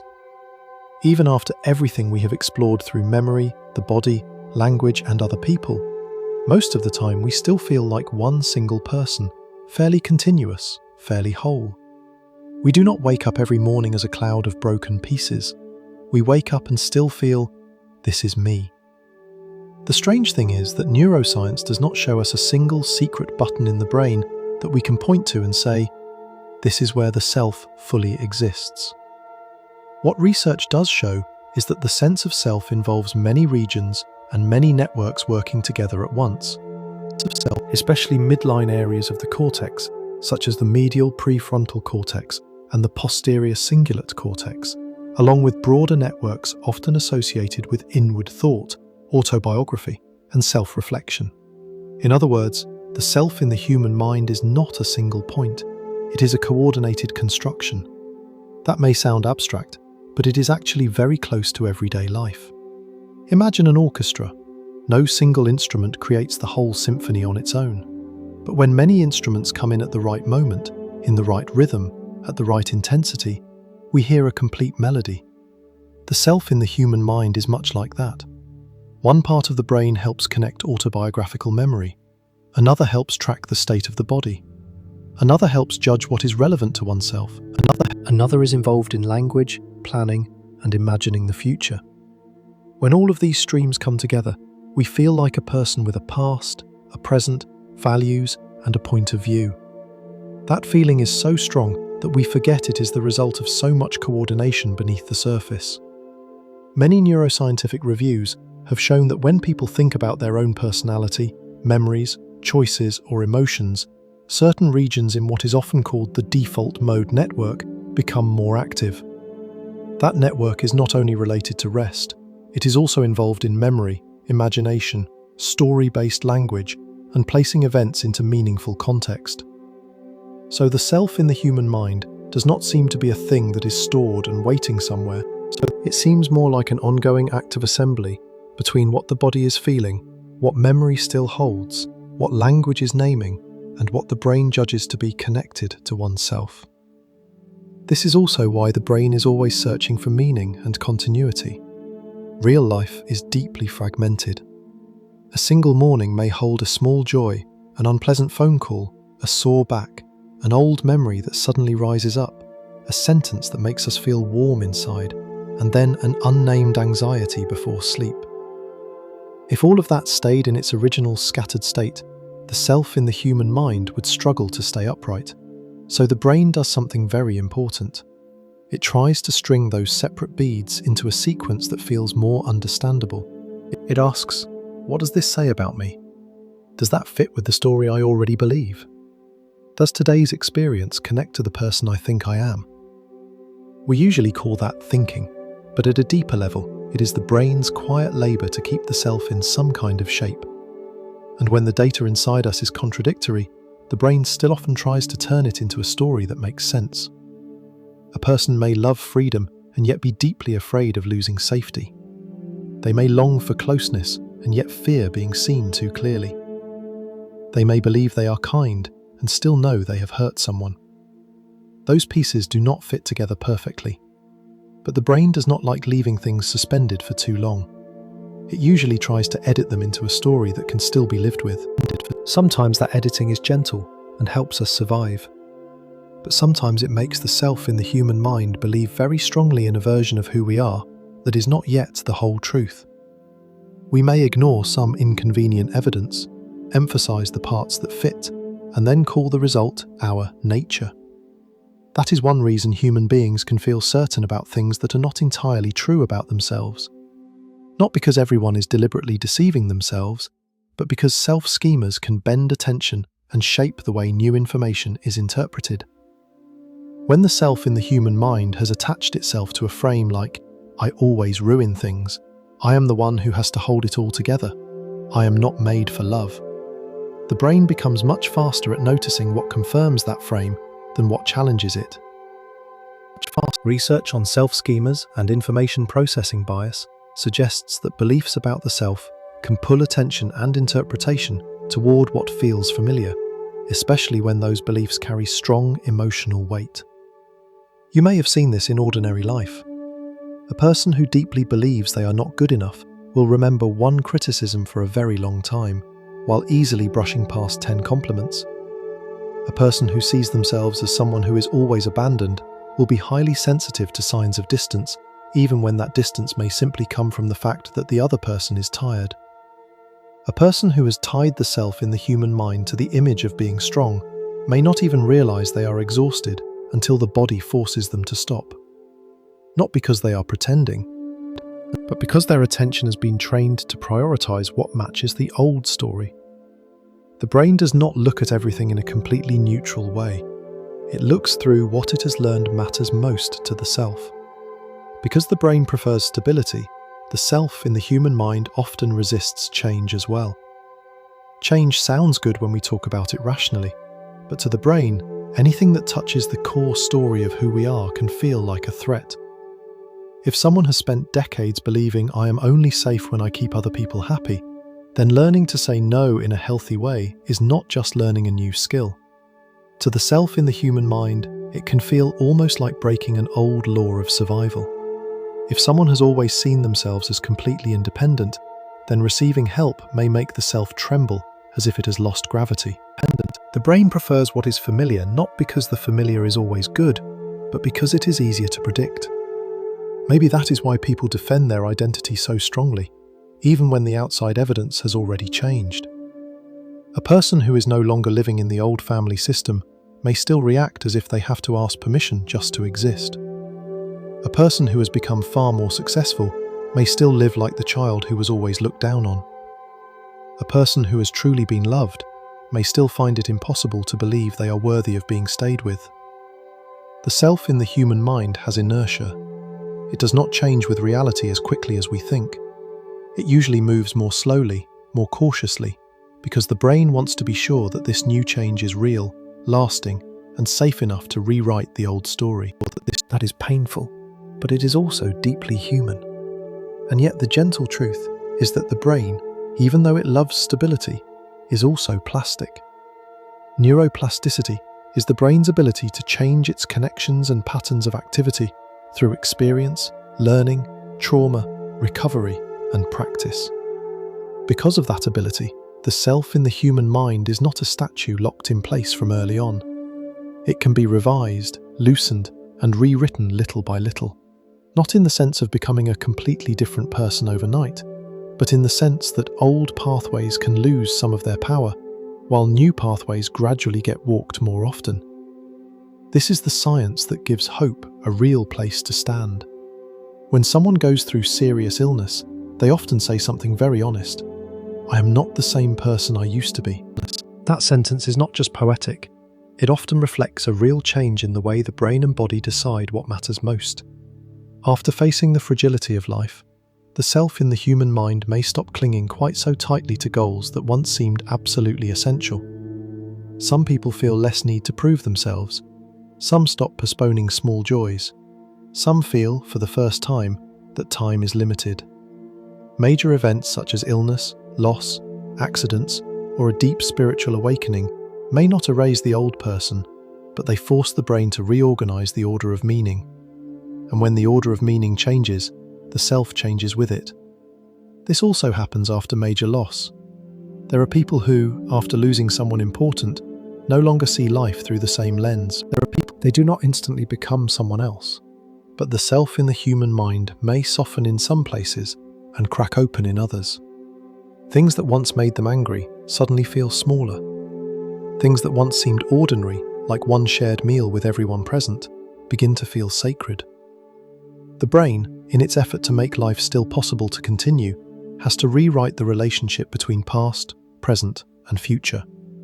That work is both painful and quiet, and in that work, the self is not exposed as fake. It is simply revealed to be a living structure, one that responds to what is too large to ignore. Perhaps this is where meditation, therapy, journaling, or even simply living long enough in a healthier environment begin to hold real neurological meaning.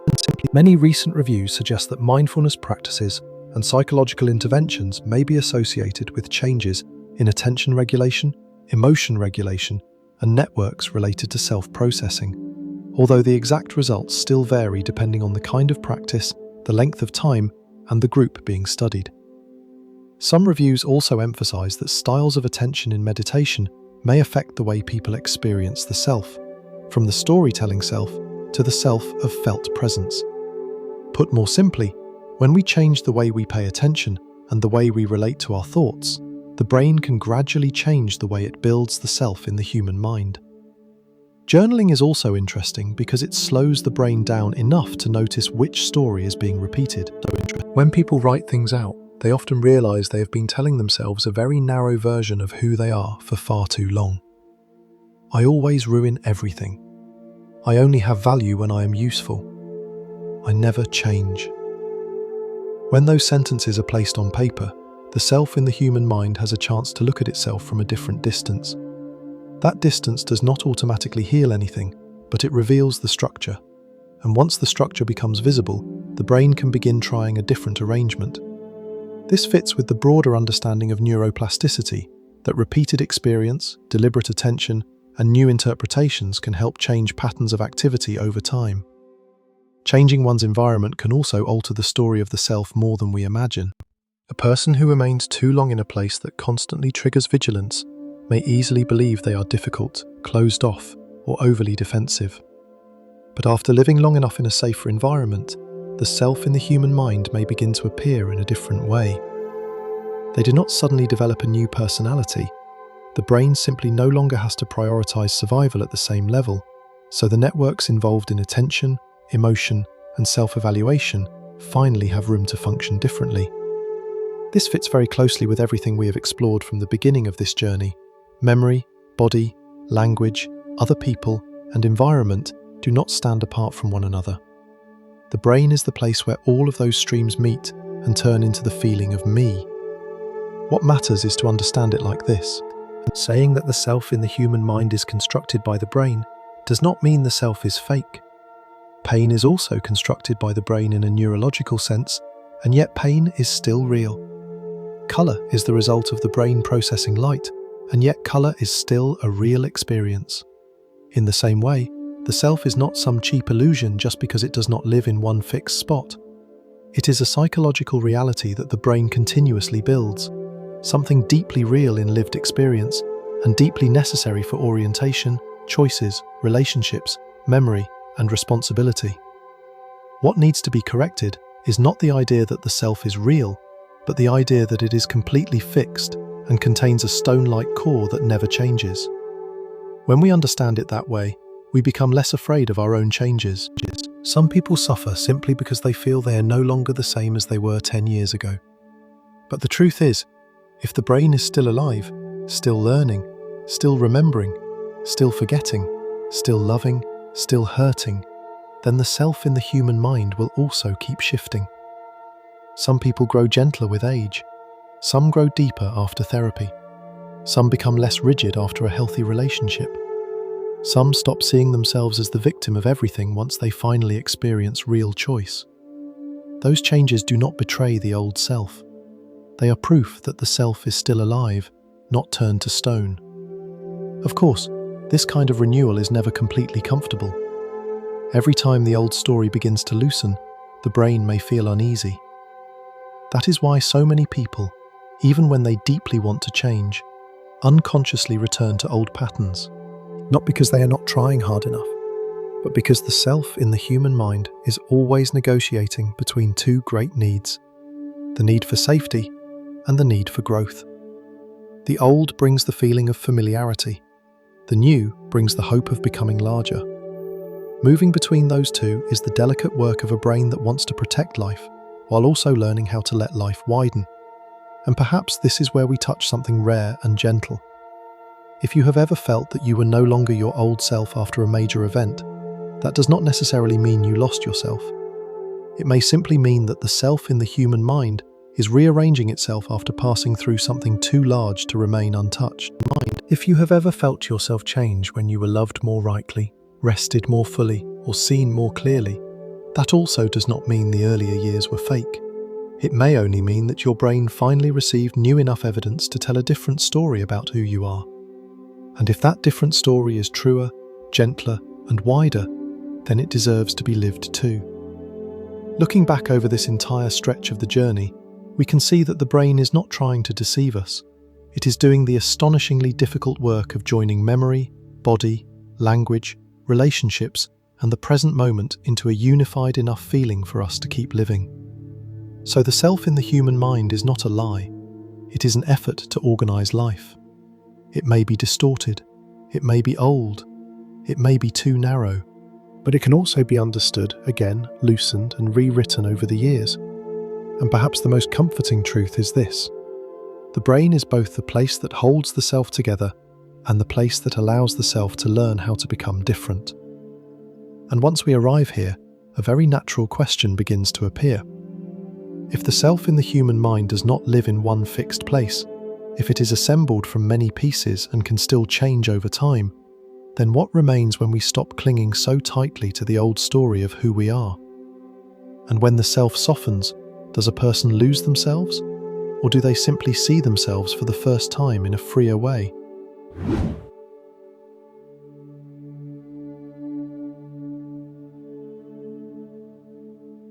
And then, after moving through nearly all the deep layers of this journey, we arrive at a question that is both very large and very personal. Can the self in the human mind change?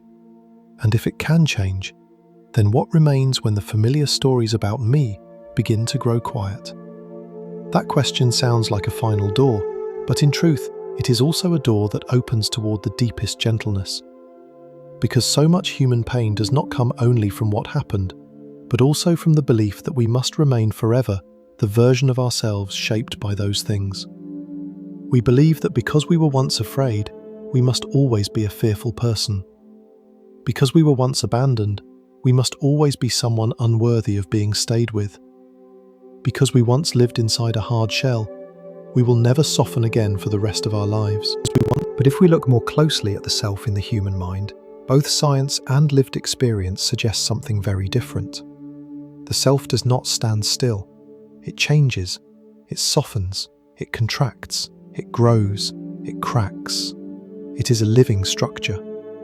No one moves from childhood to old age while keeping exactly the same self in the human mind. That is almost impossible. Just by looking back at old photos, at the way we loved, the way we got angry, the way we were afraid, the way we needed other people, we can already see different seasons of ourselves. The child who once cried because they were forgotten is not the same as the adult who learns how to be alone. The teenager who once felt ashamed for not belonging anywhere is not the same as the middle-aged person who begins to understand that not every room is worth trying to fit into. The person who once clung tightly to being right in every argument may one day become an older person who is quieter, slower, and no longer sees winning a confrontation as more important than having peace in the heart. So the self in the human mind is not one single face. It is more like a river moving through many landscapes. Water is still water, but the shape of the banks, the speed of the current, the depth, the colour, all of it can change as the journey continues. Different stages of life create different layers of self. Childhood often creates a layer of self that needs safety, needs to be seen, needs to be held. Youth often creates a layer of self that wants to be affirmed, wants to be loved, wants to know how it is different from others and where it belongs. Adulthood often creates a layer of self tied to role, responsibility, social identity, the ability to make a living, and the ability to stand steadily in the world. And when a person goes farther in life, often after many losses and many seasons of inner shedding and renewal, the self in the human mind sometimes enters yet another stage. It no longer asks so much who it must become in order to be recognized. It begins asking what is truly worth keeping for the rest of the life that remains. This is not always a straight path. Some people mature very young. Some people only begin to understand themselves in old age. Some people need a major life event before they hear the change in the tone of the self. But what remains true is that no one keeps a completely unmoving inner structure forever. But maybe you have met an older person who surprised you with how light they seemed. They no longer clung to winning every exchange of words. They no longer felt the need to prove themselves right in front of everyone. They no longer saw every difference as a threat. Looking at them, you may have felt that the self in the human mind had stopped straining so hard. That does not mean they had grown weak or lost their individuality. In fact, very often that is when the self becomes strongest, because it no longer needs to spend so much energy defending a rigid image. After many years of living, many people begin to understand that clinging tightly to every label about themselves is an exhausting way to exist. And so the self becomes less sharp around certain edges, less noisy in certain conflicts, less demanding that the world reflect it exactly as it wants. Part of that change comes from time, but another part comes from experiences that soften the feeling of me. There are moments in life when the self in the human mind suddenly stops feeling like the tight center of everything. This can happen in deep meditation, when attention no longer runs after every story about the self, but settles onto the breath, the feeling of the body, the sounds around it. It can happen when a person enters a state of creative flow while painting, writing, playing music, gardening, cooking, or doing something with such full presence that they forget the constant need to evaluate themselves. It can happen in prayer, when personal identity is placed into something larger than itself. It can also arrive unexpectedly in nature, while standing before the ocean, the forest, the night sky, or simply sitting and listening to rain without feeling an urgent need to become anything more. In moments like these, the self in the human mind does not disappear, it simply grows quiet. And when it grows quiet, many people feel less afraid, less alone, and less burdened by the need to hold everything up. Modern science does not treat those experiences as vague emotion alone. Many studies on attention, self-referential processing, meditation, and contemplative practice suggest that the way the brain processes information related to the self can shift depending on the state of attention. When people are constantly telling stories about themselves, the networks related to autobiographical thinking and self-reflection often become more active. But when attention is directed toward the breath, bodily sensation, direct present experience, or a steady object of meditation, the self in the human mind can become less dominated by storytelling. That does not make a person lose their reason or become someone else. It simply means that the self no longer takes up the entire sky of the mind in that moment, and that widening is often what creates the sense of freedom that so many people describe as unforgettable. There is a common misunderstanding that if the self grows quiet, a person will become empty, irresponsible, or lose their individuality. But in real life, the opposite often happens. When the self in the human mind becomes less rigid, people do not lose their identity. They simply stop being completely fused with every reaction, every role, and every old wound. A person who no longer clings to the image of always being strong may ask for help for the first time. A person who no longer clings to always being right may listen deeply to someone else for the first time. A person who no longer clings to the story that they are a failure may try living in a new way without feeling that they are betraying themselves. In those moments, the self in the human mind is not erased. It becomes more flexible, more like a tool that serves life instead of a prison that forces life to bend around it. Perhaps that is one of the beautiful things about maturity. Maturity is not always about building a self that grows bigger, harder, and more difficult to shake. Very often, maturity means understanding the self in the human mind so clearly that we no longer need to worship it. We know where we are easily wounded. We know which memories tend to pull us back into old patterns. We know how the body tightens in the face of familiar threat. We know which voice in the mind belongs to the present, and which voice is an echo from many years ago. And once we know those things, we gain a little distance. And inside that distance, we can choose to respond differently, even if only by a little. Sometimes freedom does not come from tearing apart all the old structures in one single night. It comes from discovering one very small space between, I am feeling this, and I must keep living exactly like this forever. Forgiving an older version of ourselves is one deeply moving example of how the self can change. Some people spend many years blaming themselves. They look back at old choices, the wrong people they loved, the moments when they were cowardly, the times they hurt others, and they use all of it as proof that they are a bad person. But one day, after enough time, or after the right kind of encounter, or simply after a long night of reflection, they begin to say something very different. Back then, I did not know better. Back then, I was too afraid. Back then, I was living with whatever I had learned in order to survive. That sentence does not erase responsibility.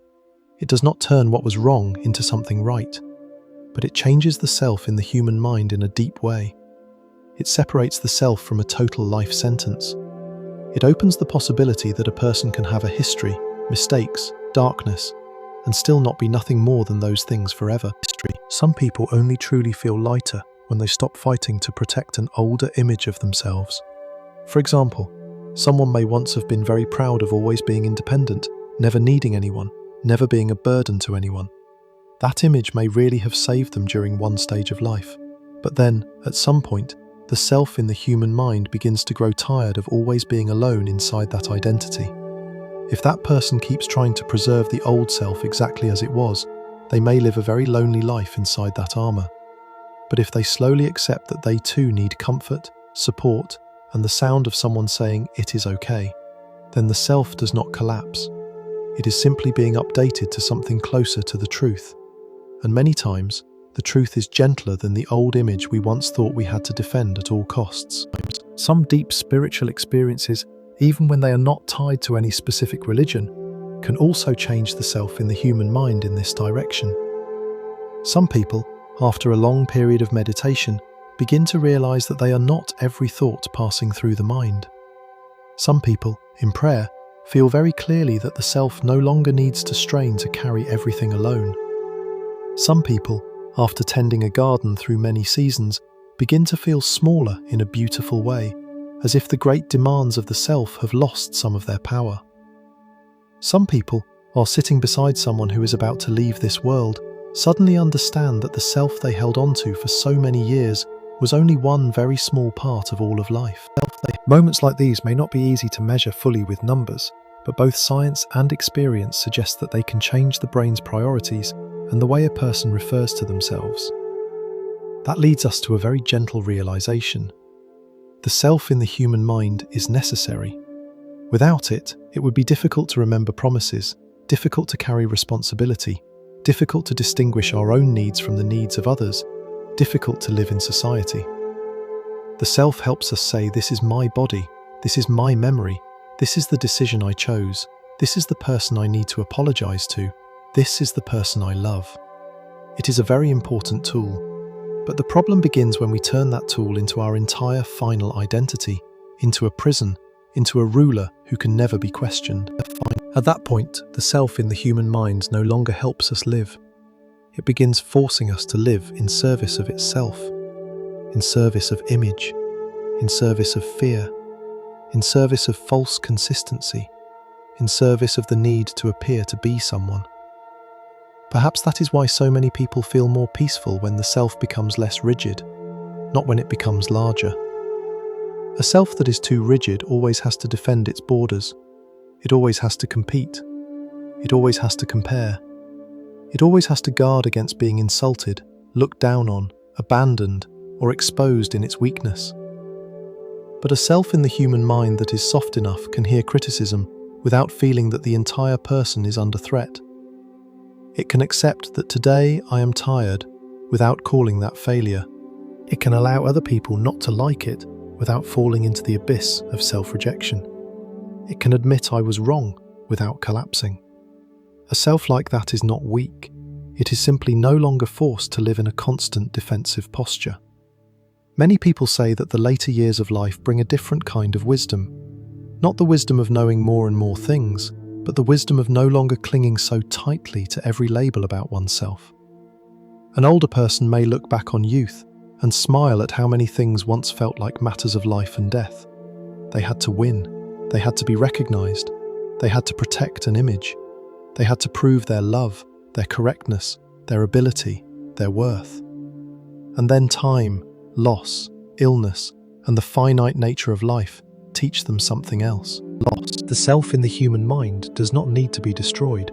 It simply needs to be placed back into the right proportion. And then they can sit and listen to the rain, look at a potted plant, hold someone's hand, and feel that it is enough. There is no longer a constant need to prove who they are in order for existence to matter. One of the most precious feelings at this stage is the feeling of no longer needing to defeat ourselves. Many people live for a very long time at war with an older version of themselves. They hate the old weakness, the old innocence, the old dependence, the times they chose badly. But when the self in the human mind becomes more mature, people stop treating the past like an enemy that has to be destroyed. They begin to see it as a road they once walked. Some parts were rocky, some parts were dark, some parts were misguided, but it is still the road that led them here. Peace does not come from denying every earlier version of ourselves. It comes from no longer punishing those versions forever. And strangely, when people stop fighting themselves so much, they often become gentler with other people too. In truth, many of the things we call awakening in ordinary life do not have to be dramatic. It may be as small as waking up one morning and realizing that you no longer want to live just to fit an old expectation. It may be as small as pausing before a familiar reaction and seeing that you do not actually have to follow it. It may be sitting in silence, hearing the fan turn, hearing the rain outside the window, and for a few minutes, the self in the human mind does not disappear, but it also stops shouting to control everything. The self, what remains is a quiet presence that knows it is alive, breathing, and sitting here. Many people who have touched that state describe it as a kind of lightness that is hard to explain. Not excitement, not floating, just less cramped than usual. Understanding how the self is formed helps a person live more gently with themselves in exactly that way. When we know that the self has been woven from memory, body, language, social reflection, and the activity of the brain, we stop seeing it as an absolute moral verdict. We stop asking, why am I so terrible? Why am I always like this? Why can I not change faster? Instead, we can begin asking in a kinder way, where did the self in the human mind learn this? What is it trying to protect? What is it afraid of losing? What story is it clinging to? Those questions do not make us weaker. They help us understand more deeply, and very often, deep understanding is the first step toward real change. Maybe true maturity is not about building a bigger self, but about understanding it more clearly. It is not about becoming someone who is never shaken, but someone who knows when they are being pulled by an old wound, when they are speaking through fear, when they are straining under a role that has become too exhausting, and when they have forgotten that the self in the human mind is only one part of the whole human being. A person who understands themselves that way can live with more humility without becoming small. They can become stronger without becoming hard. They can feel sadness without sinking. They can love without dissolving. They can change without feeling that they are betraying themselves. And perhaps the deepest truth in this final part is this. The self in the human mind is a part of you, but it is not all of you. You have a story. but you are not only the story. You have memories, but you are not only memories. You have roles, names, successes, failures, armor, wounds, habits, and an inner voice.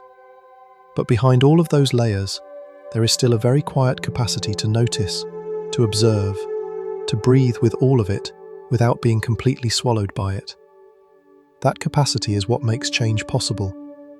Because if we were completely identical to every story about ourselves, there would be no place left from which to see that those stories are only stories. So when one day you sit quietly and feel that you no longer want to carry all the old labels, that does not necessarily mean you are lost. It may be a sign that the self in the human mind is entering another stage. Less need to display itself, less need to defend itself, less need to carry old evidence in order to confirm who it is. And in that lessening, what remains may not be an empty and frightening void, but a more truthful feeling of being alive. A feeling that you are still here, still yourself, but no longer locked inside one fixed description. If tonight, after walking through this whole long journey, you suddenly feel your heart growing a little quieter, that may not be because you have found a final definition of the self in the human mind. It may only be because you are beginning to stop demanding that it be a block of unchanging stone. You are beginning to allow it to be a current, a living structure, a companion that needs to be understood more than forced. And after passing through this whole journey, the question is no longer only how the self is formed, but from today forward, how you will continue to care for it.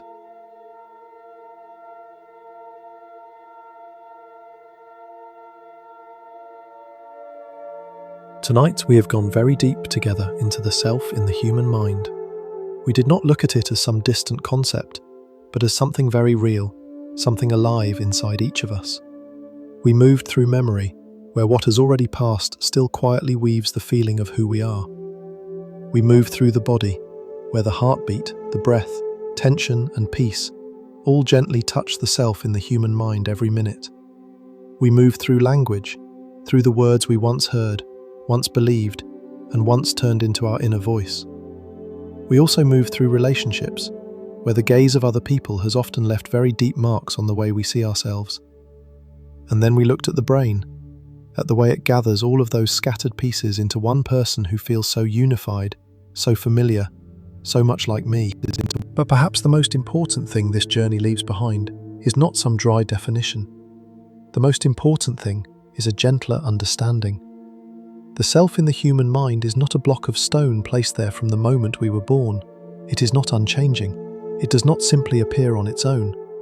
It is formed little by little from what we have lived through, remembered, felt, learned, endured, been loved through, been hurt by, and quietly told ourselves over many years.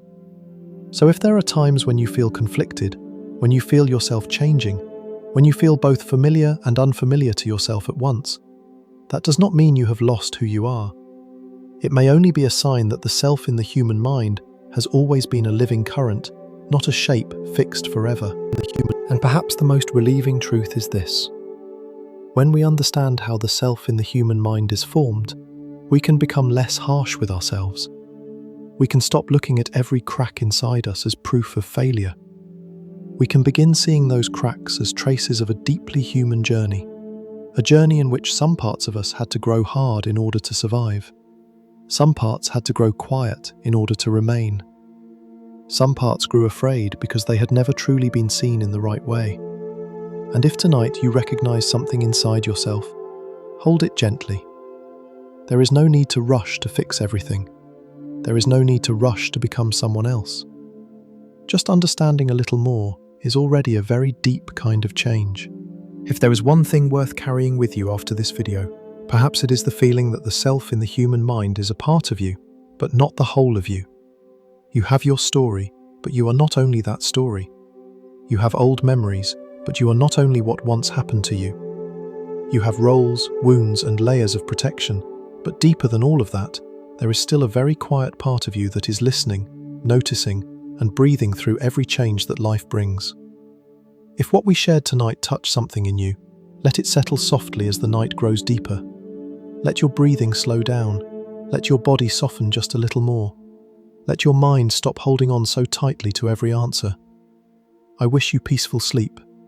I wish your heart gentleness. I hope that the self in the human mind, after all of its layers of memory, emotion and story, can rest tonight in the rare peace of this night. Thank you for taking this whole journey with Sleep by Knowledge, and I will see you again on the next journey, where we will keep touching the mysteries that are so close, so human, and yet so deep within the mind and within life.